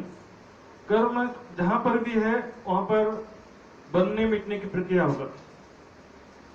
कर्म शुरू होगा, कर्म चलेगा, फिर कर्म समाप्त हो जाएगा, तो उसमें स्थिरता नहीं होती। अहंकार मन का अमल कर्म लगत है, ताही कर्म कैसे बनता है? अहंकार, मैं की भावना, और मन का संकल्प विकल्प, मुझे भूख लगा है तो क्या होगा, मैं कर्म करूंगा। तो उससे अहंकार और मन के संकल्प विकल्प से कर्म उत्पत्ति होती है। अहंकार मन जीव में निहिते कर्मी। तो अहंकार और मन जो है वो जीव में होते हैं, उनके द्वारा कर्म होता है। मन बहुते नहीं ब्रह्म को, तो कर्म कहाँ क्यों है? तो मन से कर्म की उत्पत्ति होती है। मन तो परमात्मा तक नहीं पहुंच सकता, ग्रंथों में लिखा है। वो मन वचन वाणी कर्म से परे है। तो मन ही जब नहीं पहुंच सकता तो कर्म परमात्मा तक कैसे पहुंचेगा? माया ते पुनि रहित है, ब्रह्म स्वरूप समान। और ब्रह्म का स्वरूप माया से पूर्णतः रहित होता है। ये संसार ब्रह्म की शक्ति से बनता है, चलता है, लेकिन ब्रह्म का मूल स्वरूप इससे परे होता है, वो इसके अंदर नहीं होता है। वो निर्लेप है, इससे अप्रभावित होता है। इसके जैसे हम टीवी में दृश्य देखते हैं, पिक्चर देखते हैं, तो उसमें कोई लड़ रहा है, कोई मार रहा है, लेकिन देखने वाले को तो कोई फर्क नहीं पड़ता ना। उसी तरह से वो इससे परे है। वो अक्षर ब्रह्म कोटि ब्रह्मांड नजरों में आवे, खिन में देख के पल में उड़ावे, लेकिन उसको कोई दुख का अनुभव नहीं होता है।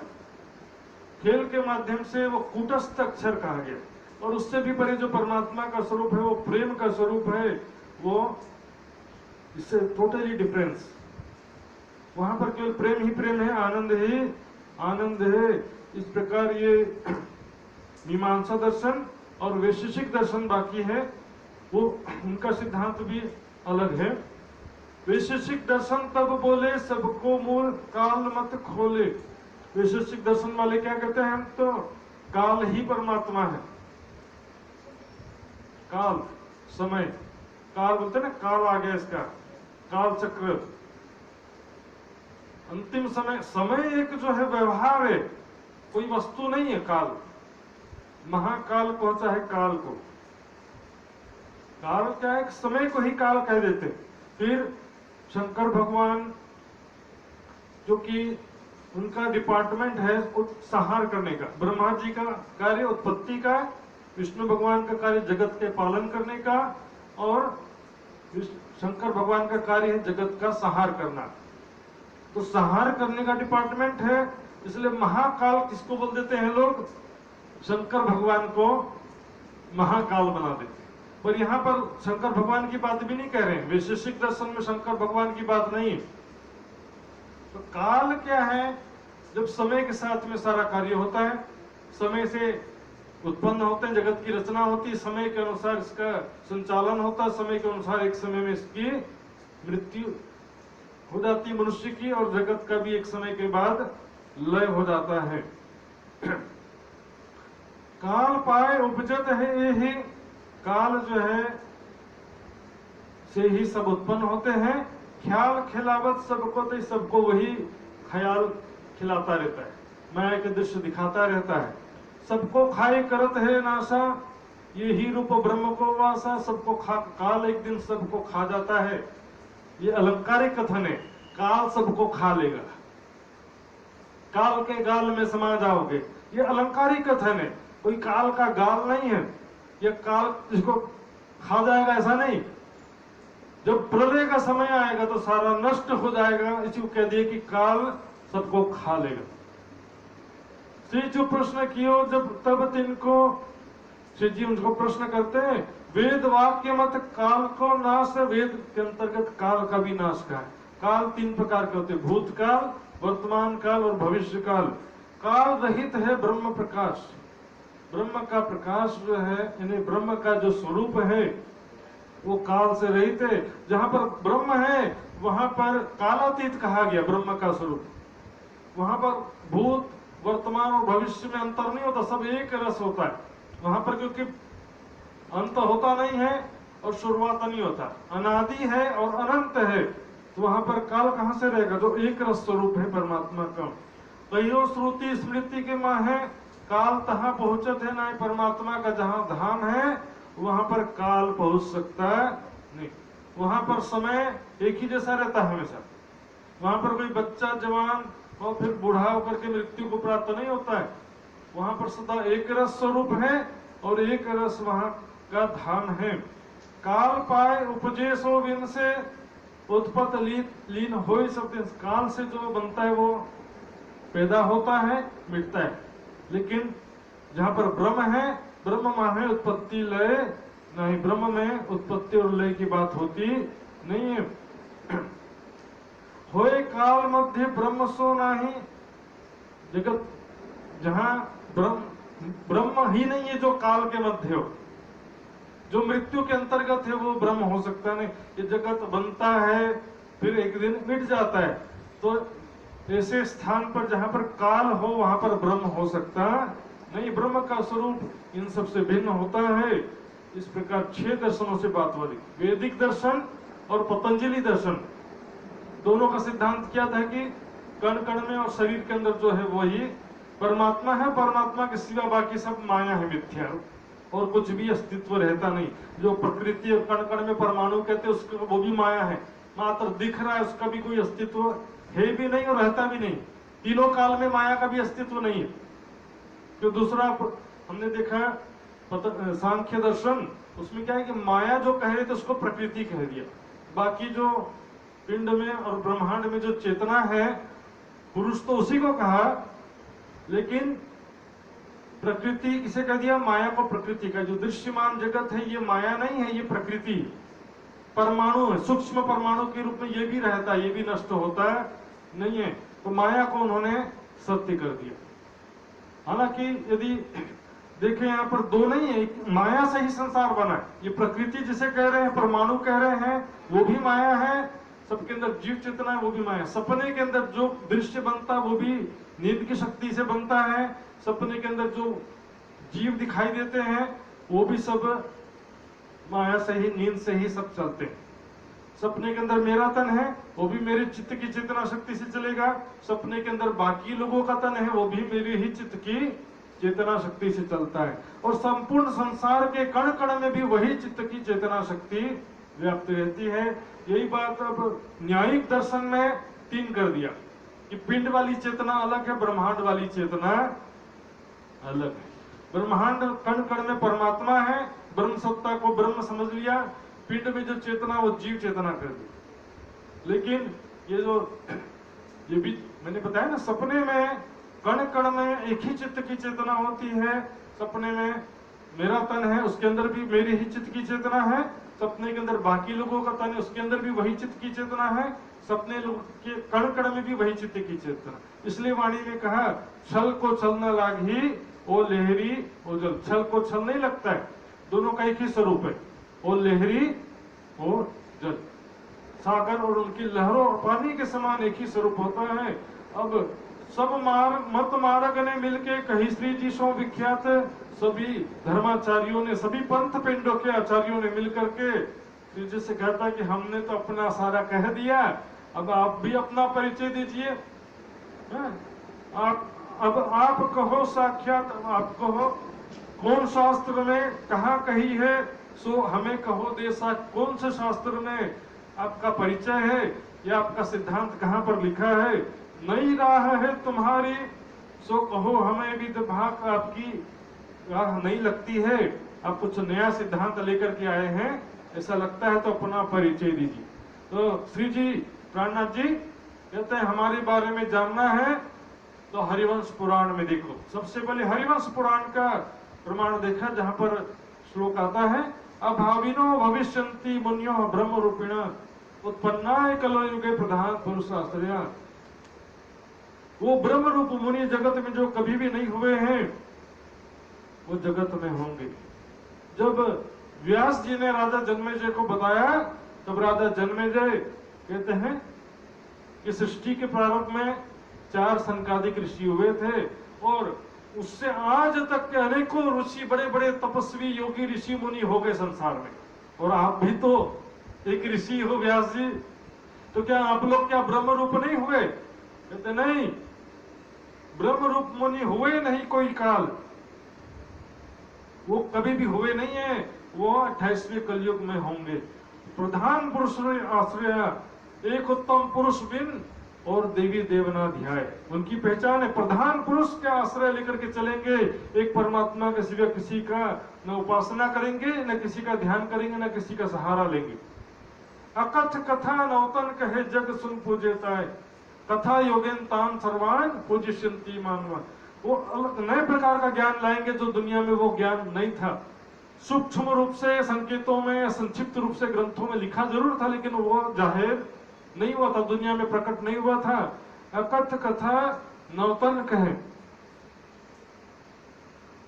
नए प्रकार का ज्ञान कहेंगे, जग सुन पूजे। तो वो ज्ञान सुन करके सारी दुनिया उन ब्रह्म आत्माओं की पूजा करेगी। क्यों?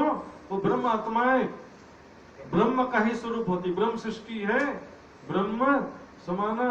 और कथा योगन तान सर्वान पूज्यन्ति मानवः यस्य पूजा सृष्टि समुद्धराय।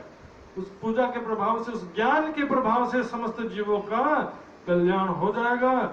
इस प्रकार प्रमाण लिखते हैं, जो ग्राहक या वस्तु को सो लेवे चित्त लियाए।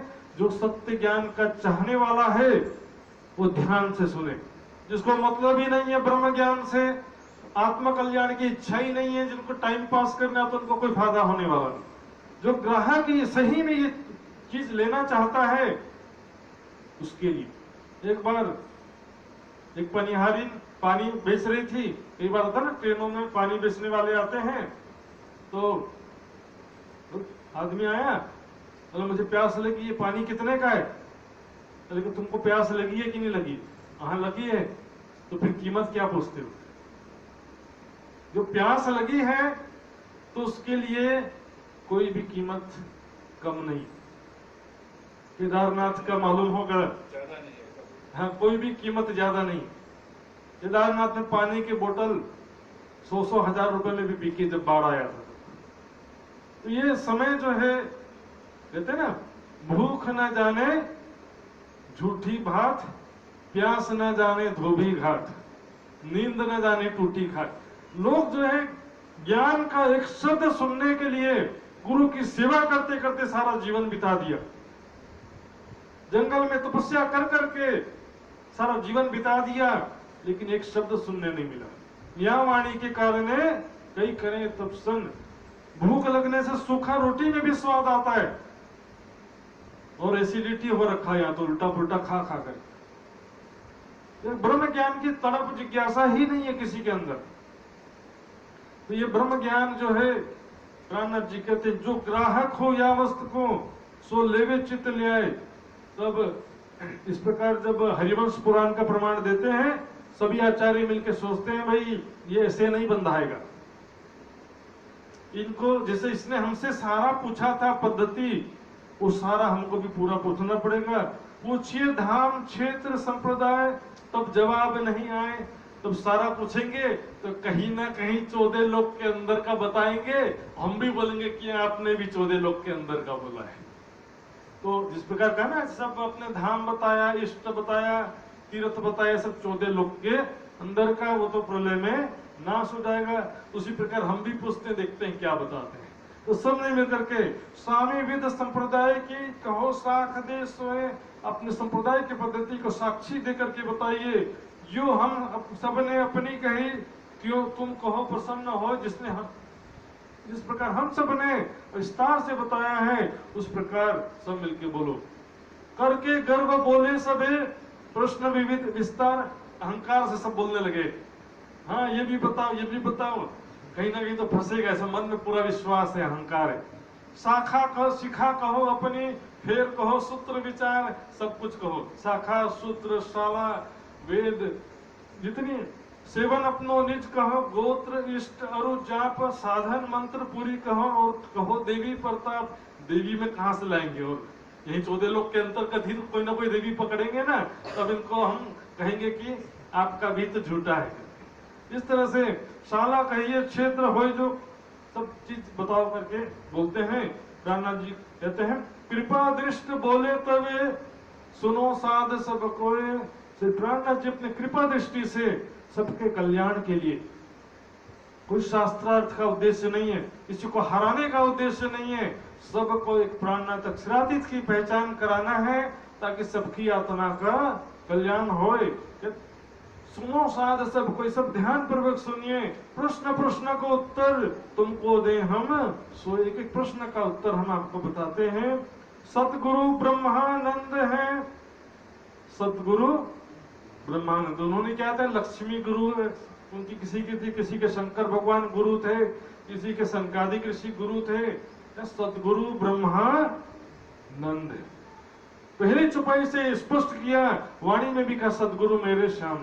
यहाँ पर कोई लौकिक देहधारी व्यक्ति या देवी देवता हमारा गुरु नहीं है, स्वयं आनंद स्वरूप ब्रह्म ही हमारा गुरु। ब्रह्मानंदम परम सुखदम केवलम ज्ञान मूर्तिम, द्वंद्वातीतम गगन सदृश्यम तत्मस्यादि लक्ष्यम, एकम नित्यम विमलम अतुलम सर्वदा साक्षी रूपम भावातीतम त्रिगुण रहतम सद्गुरुम तम नमामि। ब्रह्मानंदम का मतलब है आनंद स्वरूप ब्रह्म।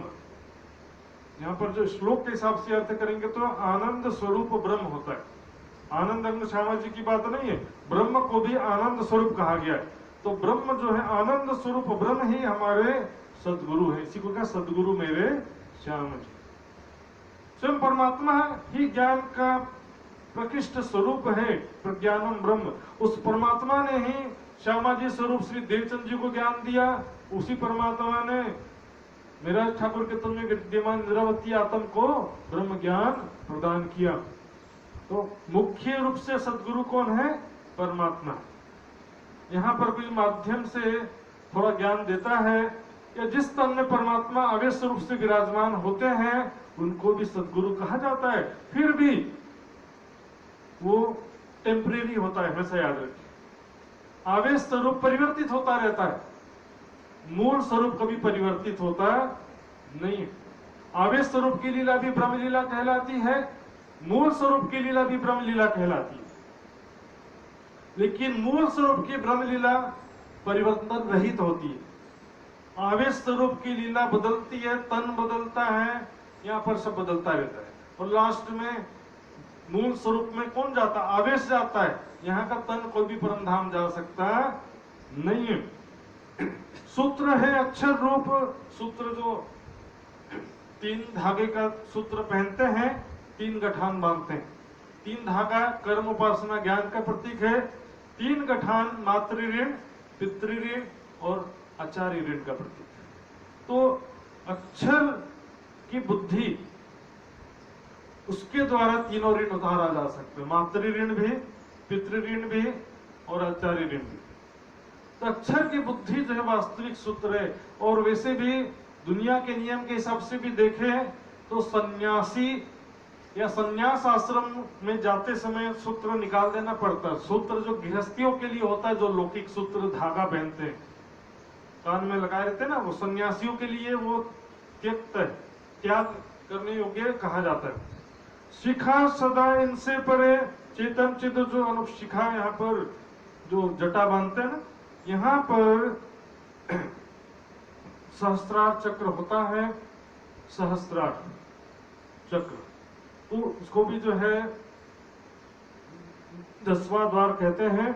9 द्वार अलग हैं और ये 10वां द्वार, 10वां द्वार भी कहते हैं, सहस्त्रार चक्र भी कहते हैं। तो यहाँ पर ध्यान करने के लिए क्या करते हैं, जटा को यहीं पर बांधते हैं ताकि वहां का ध्यान करना इजी पड़े, एक लक्ष्य बन जाता है ना। या जटा का ध्यान करेंगे तो वहीं पर सहस्त्रार चक्र है तो वहीं उसका ध्यान हो जाएगा। उससे क्या होता है, योग बल सिद्धि की प्राप्ति होती है। इसलिए विशेष रूप से उन लोग यहाँ पर जटा रखते थे साधु लोग। लेकिन हमारा क्या है, चेतन चिद जो अक्षर से भी परे जो अक्षरातीत परब्रह्म का स्वरूप है, वो हमारी शिखा है, सर्वोपरि परम धाम, उसका हम ध्यान करते हैं। सहस्त्रार चक्र का या शरीर के किसी भी चक्र का हम ध्यान करते नहीं हैं। सेवन है पुरुषोत्तम, पुरुषोत्तम गीता में जो कहा उत्तम पुरुष, वेदों में कहा प्रधान पुरुष, उत्तम पुरुषस्त्व अन्य परमात्मा, 3 उदाहरण। कुल मिलाकर 3 पुरुषों का वर्णन है, क्षरा अक्षरा, एक से 2 पुरुष हैं, 2 अविमो पुरुषों लोग के, क्षर अक्षर। क्षर पुरुष यानी नाशवान, अक्षर यानी कख गग है नहीं। कई लोग अक्षर का अर्थ बोलेंगे ओम ही परमात्मा है, ओम शब्द परमात्मा नहीं, वो तो वाचक हो सकता है शब्द कोई। अक्षर का मतलब वो अक्षर से नहीं है, क्षर के आगे अ लगा हुआ है। क्षर यानी जिसका क्षरण होता है, नाश होता है। अ लगा देने से क्या होता है, वो अक्षर यानी अविनाशी है। परमात्मा क्या है, अविनाशी है, अक्षर ब्रह्म। और उससे भी परे जो परमात्मा का मूल स्वरूप है अक्षरातीत उत्तम पुरुष, वो भी अविनाशी है, लेकिन वो उत्तम पुरुष कहा गया उसको। तो वो उत्तम पुरुष का हम उपासना करते हैं।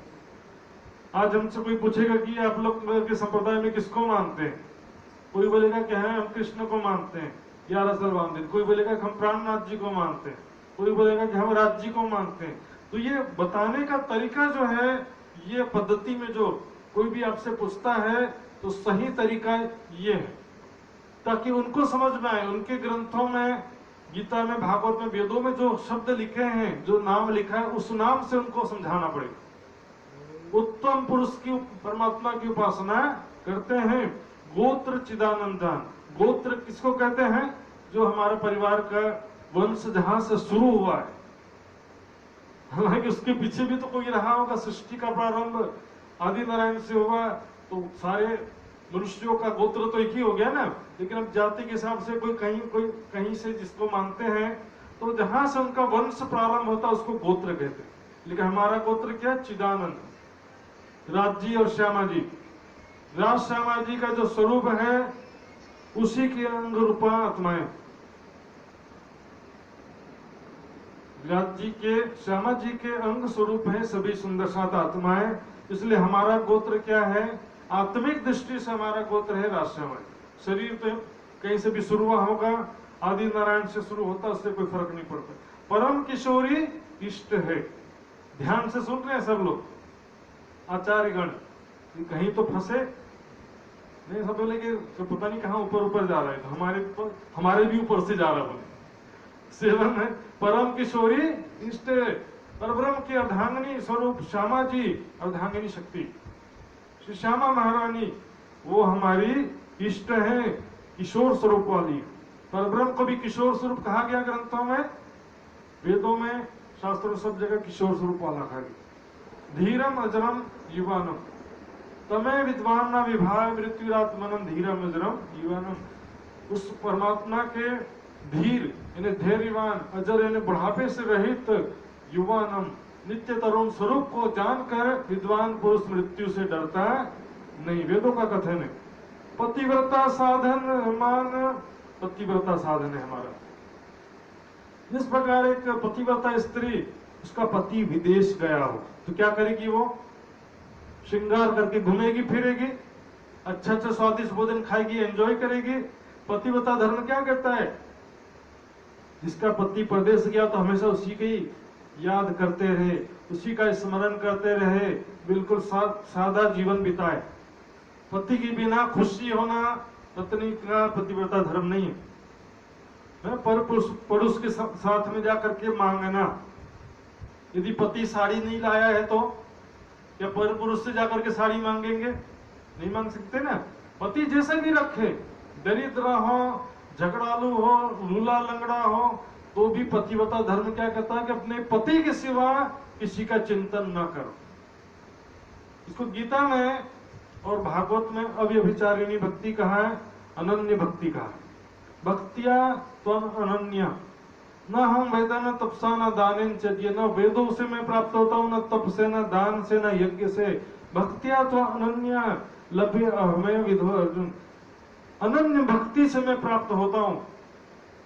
गीता का प्रमाण है। इसको अव्यभिचारिणी भक्ति कहा।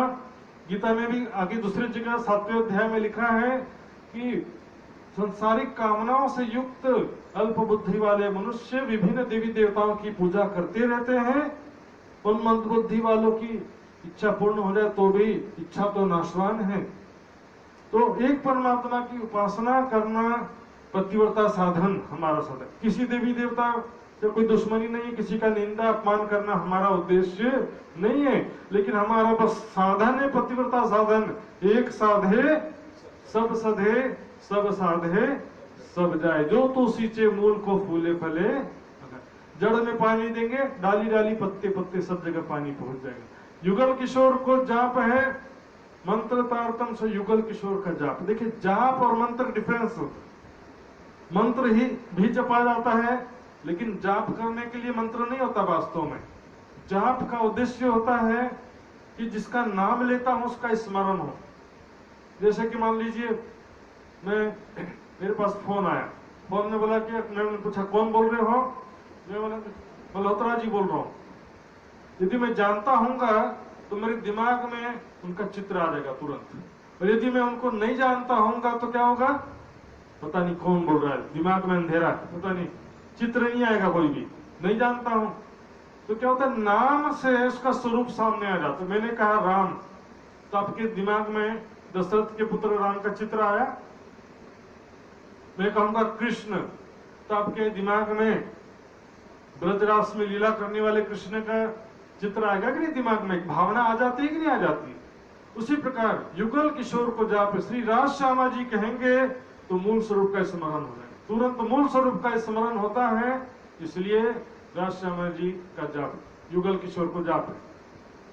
प्राणनाथ जी भी ऐसा शब्द थोड़ा सा भ्रांति से युक्त हो गया, क्योंकि बहुत सारे लोगों ने तन को ही प्राणनाथ समझ लिया। स्वामी 108 श्री प्राणनाथ जी महाराज तन को प्राणनाथ बना दिया, जबकि वाणी में प्राणनाथ शब्द जहां भी आया तारतम वाणी में कहीं भी उसके आगे पीछे कुछ भी नहीं, श्री जी 108 स्वामी महाराज ऐसा कोई भी शब्द नहीं। अंदर आए खोले प्राणनाथ, या कुरान या पुराण एक आगत दो प्रमाण, या के मगज माने हम पास अंदर आए खोले प्राणनाथ। तब श्री मुख वचन कहे प्राणनाथ ढूंढ काढ़ना अपने। प्राणनाथ अपने आप में परिपूर्ण शब्द है। 350 साल पहले, 400 साल पहले भारतीय संस्कृति में प्रत्येक स्त्री अपने पति को प्राणनाथ कहती थी। मेरे प्राणनाथ, हे प्राणनाथ, अपने पति को कहती थी। एक संबोधन है ये। कबीर जी क्या कहते हैं?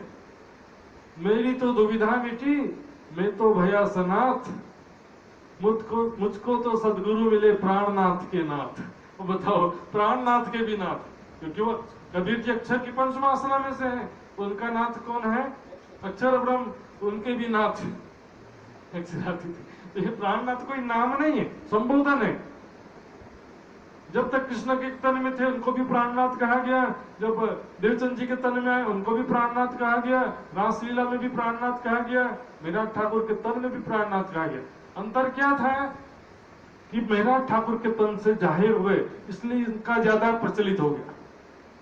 ये तो देवचंद जी को भी प्राणनाथ कहा, लेकिन उस समय किसी ने पहचाना नहीं था, इसलिए वो वहां पर वो प्रचलित नहीं हो सका था।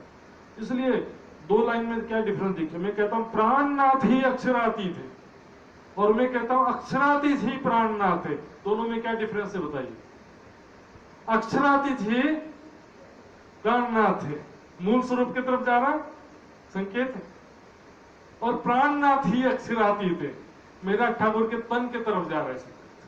जब हम कृष्ण का तन और रास का तन, मोहम्मद का तन, देवचंद जी का तन, सबको हम तन कहते हैं, तो मेरा ठाकुर का तन वो भी तो तन है। वजूद आवे जो ख्वाब में, सो सब ख्वाब के जान। ख्वाब देखिए जो पार से तुम ताकी करो पहचान। मंत्र तारतम सोए, मंत्र कहते हैं मननार्थ ही मंत्रम, जिसका मनन किया जाए, चिंतन किया जाए। ये सतवाणी मत के लिए जो इनको एक रास्ता होता है, सूत्र या फार्मूला होता है कि वाणी न्यारी जो संसार, ये वाणी मत के लिए जो इनको सार, इन सार में कई सत सुख, वाणी मंथन करेंगे तो बहुत सारा आत्मिक सुख मिलेगा, सत्य सुख मिलेगा। और जब ये सुख देव ब्रह्म सृष्टि को तो मैं अंगनानार, ये सुख में अन्य ब्रह्मात्माओं को भी प्रदान करूं, और जब ये सुख में आवे तब छूट जाए विकार। तो इस प्रकार वाणी मंथन से आत्मा का सुख मिलेगा, आत्मा का सुख मिलेगा तो सारे विकार छूट जाएंगे, आयो आनंद अखंड घर को श्री अक्षरातीत। तो ये एक रास्ता है, संक्षिप्त परिचय और एक सूत्र फार्मूला होता है मंत्र। अब मैं मुख से बोलते रहूंगा ये सतवाणी मत के लिए हर दिन 108 माला फेर लो, लेकिन वाणी कभी पढ़ना, ये सतवाणी मत के लिए मुझे इनको सार, ये सुखदेव ब्रह्म सृष्टि को तो मैं अंगनानार, नहीं तो ये सुखदेव ब्रह्म सृष्टि को तो मैं अंगनानार, नहीं तो नहीं। सीधी सी बात, खुद अपने मुख से करें, साइन करा लेते ना एग्रीमेंट में। राज जी ने भी हमसे एग्रीमेंट में साइन करा लिया पहले ही, एडमिशन फॉर्म भरते समय। ऑपरेशन के पहले डॉक्टर सिग्नेचर करा लेगा, कुछ होगा तो हमारी जिम्मेदारी नहीं है। तो ये एग्रीमेंट है, एक प्रतिज्ञा है। तो उसका जप भी किया जाता है, लेकिन वास्तविकता है कि जप ऐसा होना चाहिए जिससे मूल स्वरूप का स्मरण हो। रहस्य मैं कहूंगा, रहस्य का सुंदर स्वरूप हमारी आंखों के सामने, मन के सामने आ जाता है। ब्रह्म विद्या देवी से ही सोच रहे थे कि देवी अब किसको बनाते हैं, कहीं लक्ष्मी या पार्वती, किसी को तो बनाएंगे नहीं। बोले ब्रह्म विद्या हमारी देवी है, ब्रह्म ज्ञान ब्रह्म विद्या हमारी देवी है। पूरी नौतन मम जो है, नौतन पूरी हमारी पूरी है। जहां पर ये ब्रह्म ज्ञान प्रकट हुआ तो वो हमारे मुक्ति का स्थान नहीं है, इस जगत में वहां पर सबसे पहले ये ज्ञान प्रकट हुआ। एते दिन त्रिलोक में बुद्धि बुद्ध सुपन, सो बुद्ध जी बुद्ध जागृत ले प्रकटे पूरी नौतन। 7800 पक्ष शाखा सही, सावा है गोलोक 108 पक्ष की शाखा। उसमें से नवधा भक्ति, फिर 3 गुण और 3 प्रकार की भक्ति, पुष्टि मर्यादा प्रवाह। नवधा भक्ति क्या, ध्यान से सुनिए। श्रवणम कीर्तनम अर्चनम विष्णु स्मरणम पाद सेवनम दास्यम सख्यम वंदनम आत्मनिवेदनम। 9 प्रकार का भक्ति है इसमें। श्रवण भक्ति, जैसे कि राजा परीक्षित ने सुना था भागवत, 7 दिन में उनका कल्याण हो गया, ये श्रवण भक्ति हो गई। तो हम क्या कहते हैं, हम नवधा भक्ति से परे हैं, कहते कि नहीं कहते? नवधा से न्यारो कहियो 14 भवन में, सो प्रेम कहां से पाइए जो बसत गोपियन मां है। ये ब्रज लीला की बात है, जागनी लीला की बात नहीं है। ब्रज लीला में क्या था कि प्रत्यक्ष प्रेम की लीला थी, वहां उन्होंने कोई कथा नहीं सुना, गोपियों ने न कहीं तपस्या किया, न कीर्तन किया, न पूजा किया, कुछ भी नहीं किया, केवल प्रैक्टिकल प्रत्यक्ष प्रेम लीला थी, लेकिन खेले जान के यार। अब यहाँ जागनी लीला क्या है, यहाँ पर आत्मिक लीला है, यहाँ पर ज्ञान की लीला है, ध्यान की लीला है। तो यहाँ पर कैसा कहते हैं, श्रवण करते कि नहीं, श्रवणम, ज्ञान का श्रवण सारे कर रहे हैं, कीर्तनम, भजन कीर्तन करते कि नहीं करते आप। लेकिन डिफरेंस क्या है कि ज्ञान और प्रेम सहित, वो बिना ज्ञान के 14 लोक के ज्ञान का श्रवण किया था। हम क्या निराकर से परे का ज्ञान का श्रवण करते, उन्होंने देवी देवताओं का भक्ति किया, हमने परब्रह्म अक्षरातीत का भक्ति की। अर्चनम, चंदन पुष्प, परम धाम का ध्यान करते हुए विष्णु स्मरण नहीं करेंगे, हम राज्य का स्मरण हम करेंगे। पाद सेवनम, पाद सेवन नहीं करेंगे। चरण दबाने की सेवा जो है ये दास्य भक्ति नहीं होता हमारे। 2-3 चीज नहीं है इसमें से। वंदनम, वंदना करते हैं, दास्यम, दास्य भक्ति नहीं। सख्यम, फ्रेंड, अर्जुन और कृष्ण के समान फ्रेंड वाली भक्ति भी नहीं है, सखी है, वहां सखा भाव नहीं है। आत्मनिवेदनम, क्या ध्यान से, जब आत्म दृष्टि जुड़ी पर आत्म, तब भयो आत्मनिवेदनम, ध्यान को ही आत्मनिवेदन कहा। गोपियों ने ध्यान भी किया नहीं था, लेकिन यहां पर ध्यान की लीला है, ज्ञान की लीला है। आत्मनिवेदनम भी हम करते ना, आत्म दृष्टि जुड़ी पर आत्म, ध्यान की प्रक्रिया को ही आत्मनिवेदन कहा जा रहा है। अब इसमें नवधा भक्ति में 3 प्रकार हो जाता है, 3 गुणों से, सत्वगुण, रजोगुण और तमोगुण। तीनों स्वभाव वाले व्यक्ति से थोड़ा थोड़ा डिफरेंस हो जाता है। भजन करने का तरीका तमोगुणी व्यक्ति का अलग रहेगा, रजोगुणी व्यक्ति का भजन करने का तरीका अलग रहेगा, सत्वगुणी व्यक्ति का भजन करने का तरीका अलग रहेगा। इस तरह से 9 या 27 हो जाता है। फिर पुष्टि, मर्यादा, प्रवाह। बहुत सारे लोग क्या प्रवाह में, चलो देख लेते हैं क्या चल रहा है, चलते चलते 2 मिनट देख लिए, ये प्रवाह। मर्यादा क्या होता है कि भाई जाना पड़ेगा समाज में, दिखावा करने के लिए, इज्जत के लिए, मजबूरी में, मर्यादा। पुष्टि क्या है, आत्मकल्याण के लिए, सच्चे दिल से पुष्टि मार्ग, अपने आत्मकल्याण के लिए वाणी पढ़ना, अपने आत्मकल्याण के लिए चर्चा श्रवण करना है, या सेवा पूजा करना है, या सेवा करना है, या भक्ति जो भी करना, ध्यान करना है अपने आत्मकल्याण के लिए। मैं ज्ञानी बनूं, विद्वान बनूं, महाराज बनूं, इसके लिए वाणी नहीं पढ़ना है, वो तो बन जाएंगे, लेकिन आपका पहला लक्ष्य अपने लिए, अपने आत्मकल्याण के लिए, अपने आत्मा के कल्याण के लिए वाणी पढ़ा जाता है। धाम धनी की प्रेम भरी बातें मुझसे क्या कह रहे हैं, प्रचारक बनना है, ये उद्देश्य नहीं, ये राज्य के हाथ में है किसको प्रचारक बनाना है। शाला है गोलोक, गोलोक यानी कि 5वीं भीष्ट, ब्रज लीला की जो 5वीं भीष्ट है, जहां पर हमारे द्वारा की गई परब्रह्म अक्षरातीत और हम आत्माओं के द्वारा की हुई ब्रज लीला अखंड है, वो हमारी शाला, शाला है ना, जहां पर थोड़ी देर रुका जाता है, धर्मशाला बोलते हैं ना, जहां पर थोड़ी देर हमने लीला किया था, वो सदगुरु चरण को क्षेत्र है, सदगुरु चरण को क्षेत्र है। क्षेत्र यानी जहां आश्रम होता है ना, उसको लोग क्षेत्र बोलते हैं। जहां पर आचार्य लोग, सन्यासी लोग रहते हैं, उसको क्षेत्र कहा जाता है। तो हमारा क्या, सदगुरु चरण को क्षेत्र है, जहां जाए सब सुख, जहां पर परब्रह्म की शक्ति लीला कर रही है, जहां पर ब्रह्म ज्ञान की वर्षा हो रही है, वही हमारा क्षेत्र है। सुख विलास में है नित्य वृंदावन, सुख विलास का स्थान है नित्य वृंदावन।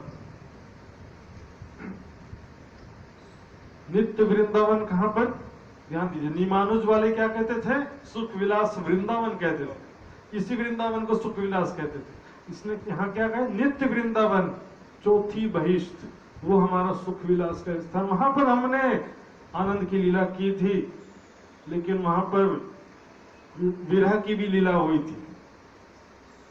वहां पर जाना है तो रासलीला में सुख तो मिलेगा, लेकिन जुदागी भी होता है वहां पर, याद रखें। और वो जुदागी इतना दुखदायी थी कि हम आत्माओं ने क्या कहा था कि वृंदावन हमको स्मशान घाट के समान लगता है, और सारी दुनिया उसके पीछे पड़ी है कि हमको भी ये कन्हैया बांसुरी वाले हमको बुला ले करके गाते रहते हैं, उनको जाने की इच्छा तो वहां जा सकते हैं। वाणी में स्पष्ट कह दिया, वैष्णवो मोह थकी निध न्यारी दीधी आपने अविनाश नाम तत्व कहियो श्री कृष्ण जी जय रमे अखंड लीला रास। जो अखंड रास लीला कह रहे वहां पर कृष्ण तत्व रास लीला, चौथी बहिष्ठ की बात है, परम धाम की बात नहीं है। वेद हमारो स्व ऋषि महाविष्णु है, जो ऋषि हमारे महाविष्णु प्रथम पुरुष सृष्टि के, जिनके द्वारा समस्त धर्म ग्रंथों में प्रमाण लिखवाया गया। ऋषि का तो यहाँ का हो सकते हैं वहां, लेकिन जो धाम है इष्ट है वो बाहर का होना चाहिए, जो अविनाशी होना चाहिए वो। वेद हमारा स्वसम है, हम चारों वेद को नहीं, पांचवा वेद स्वसम वेद, ये तारतम वाणी, इसको आत्मवेद कहते हैं। ये वेद हमारा स्वसम वेद है। लेकिन कौन सा नया वेद लिया है, इसमें कोई पहली बात नहीं है। भागवत वाले भी भागवत को पांचवा वेद बोलते हैं, लेकिन वास्तविकता में ये कलयुग का बाजार है, सच वस्तु खोजेंगे तो सच भी है यहाँ पर, तो परखना पड़ेगा वास्तविकता क्या है। वास्तव में ये तारतम वाणी ही पांचवा वेद है, जिसके द्वारा चारों वेदों का रहस्य स्पष्ट होता है, चारों वेदों के कथनों का अभिप्राय समझ में आता है। तीर्थ जमुना सोए, ये वाली जमुना नहीं, परम धाम की जमुना, यहाँ की गंगा में नहाओ चाहे जमुना में नहाओ, शरीर भी निर्मल नहीं हो, गंदा हो जाए, वो सब गंदा कर रखे। अभी लॉकडाउन की वजह से थोड़ा साफ सुथरा हुआ बोल रहे थे, तो परम धाम की दिव्य जमुना, उसमें स्नान करने से अपना हृदय निर्मल हो जाता है, जीव निर्मल हो जाता है। तो वास्तविक निर्मलता तो उसकी करनी है ना, मन हृदय की निर्मलता चाहिए, जीव की निर्मलता चाहिए, उसी से तो आत्मा कल्याण होगा ना। इसलिए हमारा तीर्थ है परम धाम की जमुना जी में कैसे झिलना करना है, परातम के भाव से, परातम का श्रृंगार किशोर सखी स्वरूप में देखते हुए झिलना करना है। रासलीला में जाना है तो गोपी बनना पड़ता है, और परम धाम की लीला में जाना है तो अंगना भाव जरूरी है, परातम का भाव जरूरी। शास्त्र श्रवण, श्री भागवत, भागवत का श्रवण करते हैं, लेकिन भागवत में जो हमारे प्रमाण है उसके, क्योंकि श्रीमद् भागवत में एक विशेषता यह है, अखंड ब्रज और रास लीला का जो प्रमाण है, जो परमात्मा के द्वारा की हुई ब्रज और रास लीला का प्रमाण एकमात्र भागवत ग्रंथ में, वेदों में भी नहीं है ब्रज रास लीला का वर्णन, और किसी ग्रंथ में नहीं है, सिर्फ मात्र श्रीमद् भागवत में। इसलिए उसको वाणी में काफी महत्व दिया गया। नहीं तो उसके अतिरिक्त देखेंगे श्रीमद् भागवत में तो विष्णु भगवान के 22 अवतार जो है उन्हीं की लीला, उनके जो भक्त हैं उनका चरित्र, वही सब भरा हुआ है। वो हमारे लिए उससे कोई मतलब नहीं। तारतम ज्ञान प्राप्त होने के बाद देवचंद्र जी ने न कभी भागवत किया न कभी भागवत सुना, लेकिन भागवत में जो हमारे काम की चीज है ब्रज और रासलीला, उसका चर्चा किया है, उसका सार वाणी में आ गया, रास ग्रंथ में भागवत का सार आ गया।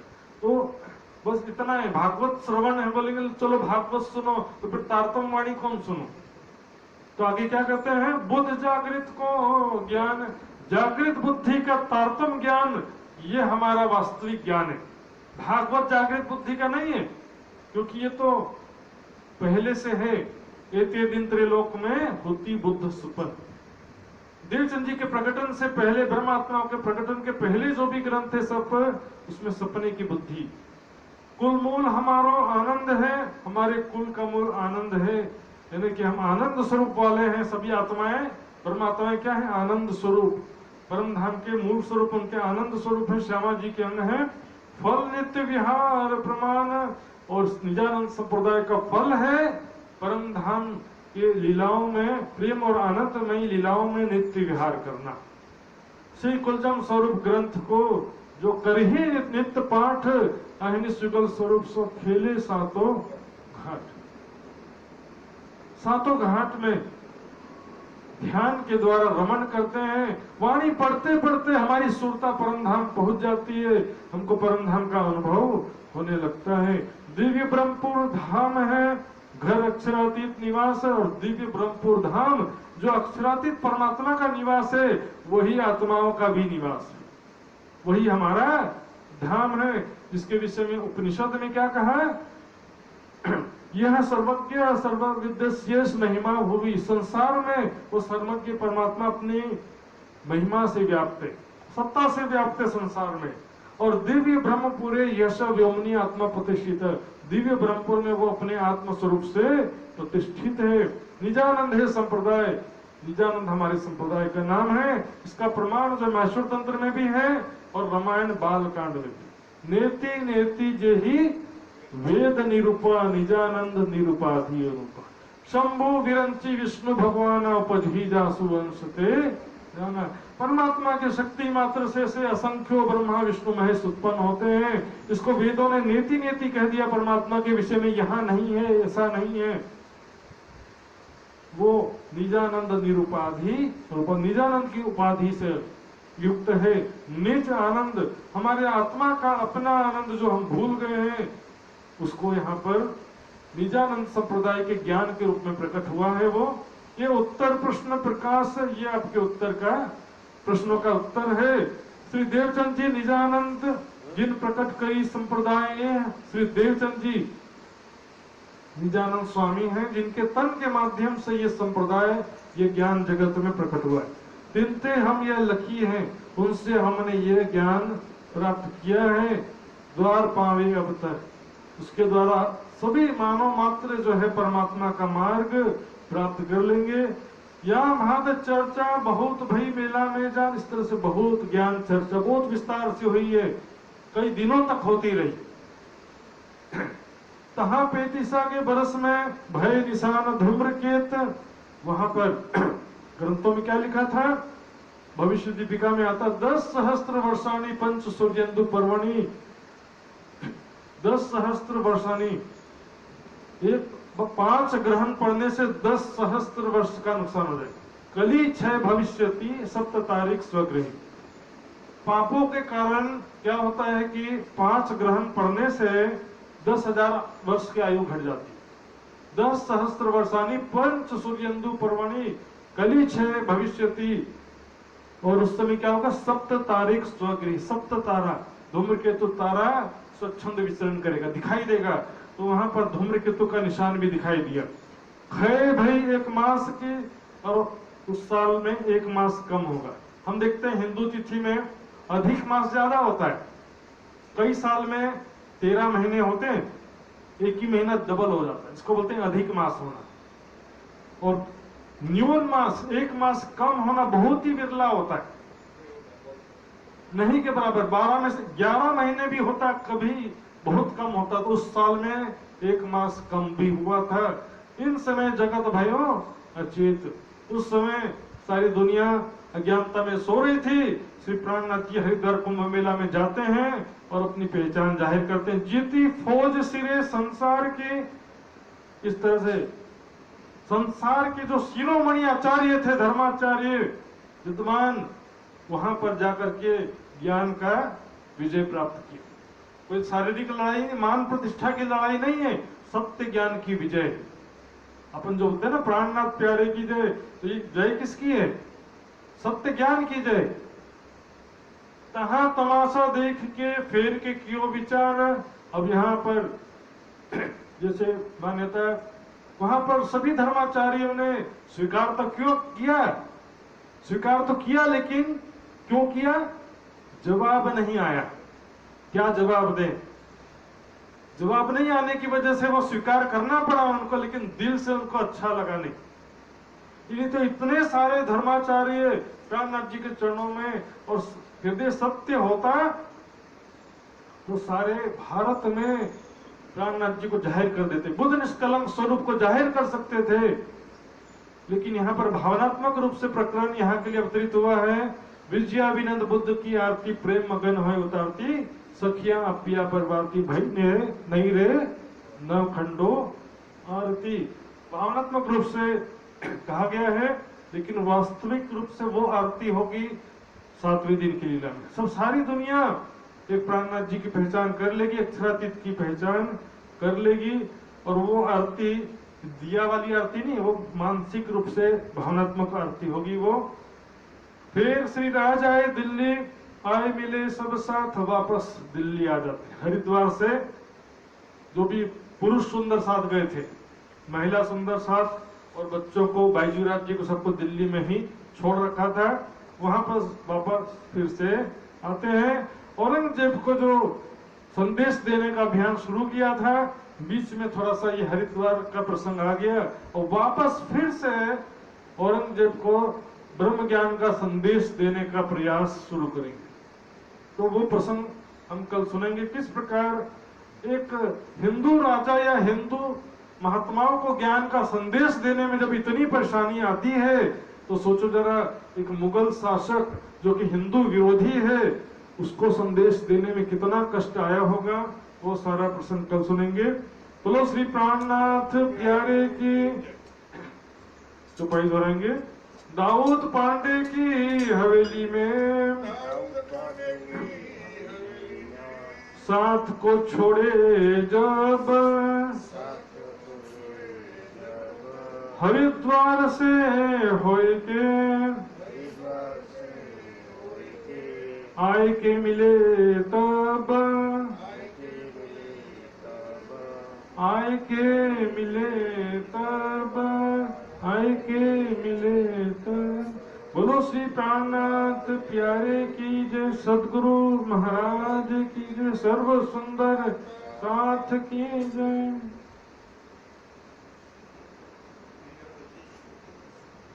सर जी बोलेंगे संध्या जी। पिया जी तुम हो तैसी के जियो में अर्ज करो मेरे पीव जी, हम जैसी तुम जिन करो मेरा तलप तलप जाए जीव जी। जीवना तो जीवे नहीं क्यों मीठ दिल की प्यास जी, तुम बिना मैं किन से कहूँ पिया, तुम हो मेरी आस जी। आस वीरानी तो करूँ पिया, जो कोई दूसरा होए जी। सविद पिया जी समर्थ दिन, रैन जत रोए रोए जी। जगमंधी जो मैं होती पिया, सो क्यों देखूनी के कर जी। जब तुम आप देखाओगे तब देखूंगी नैन नजर जी। ए पुकार पिया जी मेरी सुन के अब, हिल करो तुम जीन जी। पल पल खबर जो लीजियो मैं, अज करो दुल्हीन जी। इतिहास में तो करूं पिया, जो बीच पड़ी अंतराय जी। सो अंतरायाड़ी टाल के दुल्हारी जे कंठ लगाए जी। कंठ लगाए के कंठ सो पिया की जहास विलास जी। वारने जाए श्री इंद्रावती पिया, राखो चरणों के पास जी। तुम दुल्हा मैं दुल्हनी पिया, और न जानो बात जी। इश्क सो सेवा करूं पिया, सब अंगो साक्षात जी। पिया तुम होते सी जियो मैं अर्ज करूं मेरे पीर जी। आनंद मंगल श्री धाम धनी जी की जय, श्री बाईजूराज जी की जय, श्री महाराज छत्र साहब जी की जय, श्री सुंदर साहब जी की जय, श्री सुंदर साहब जी अवसाद जी के चरण में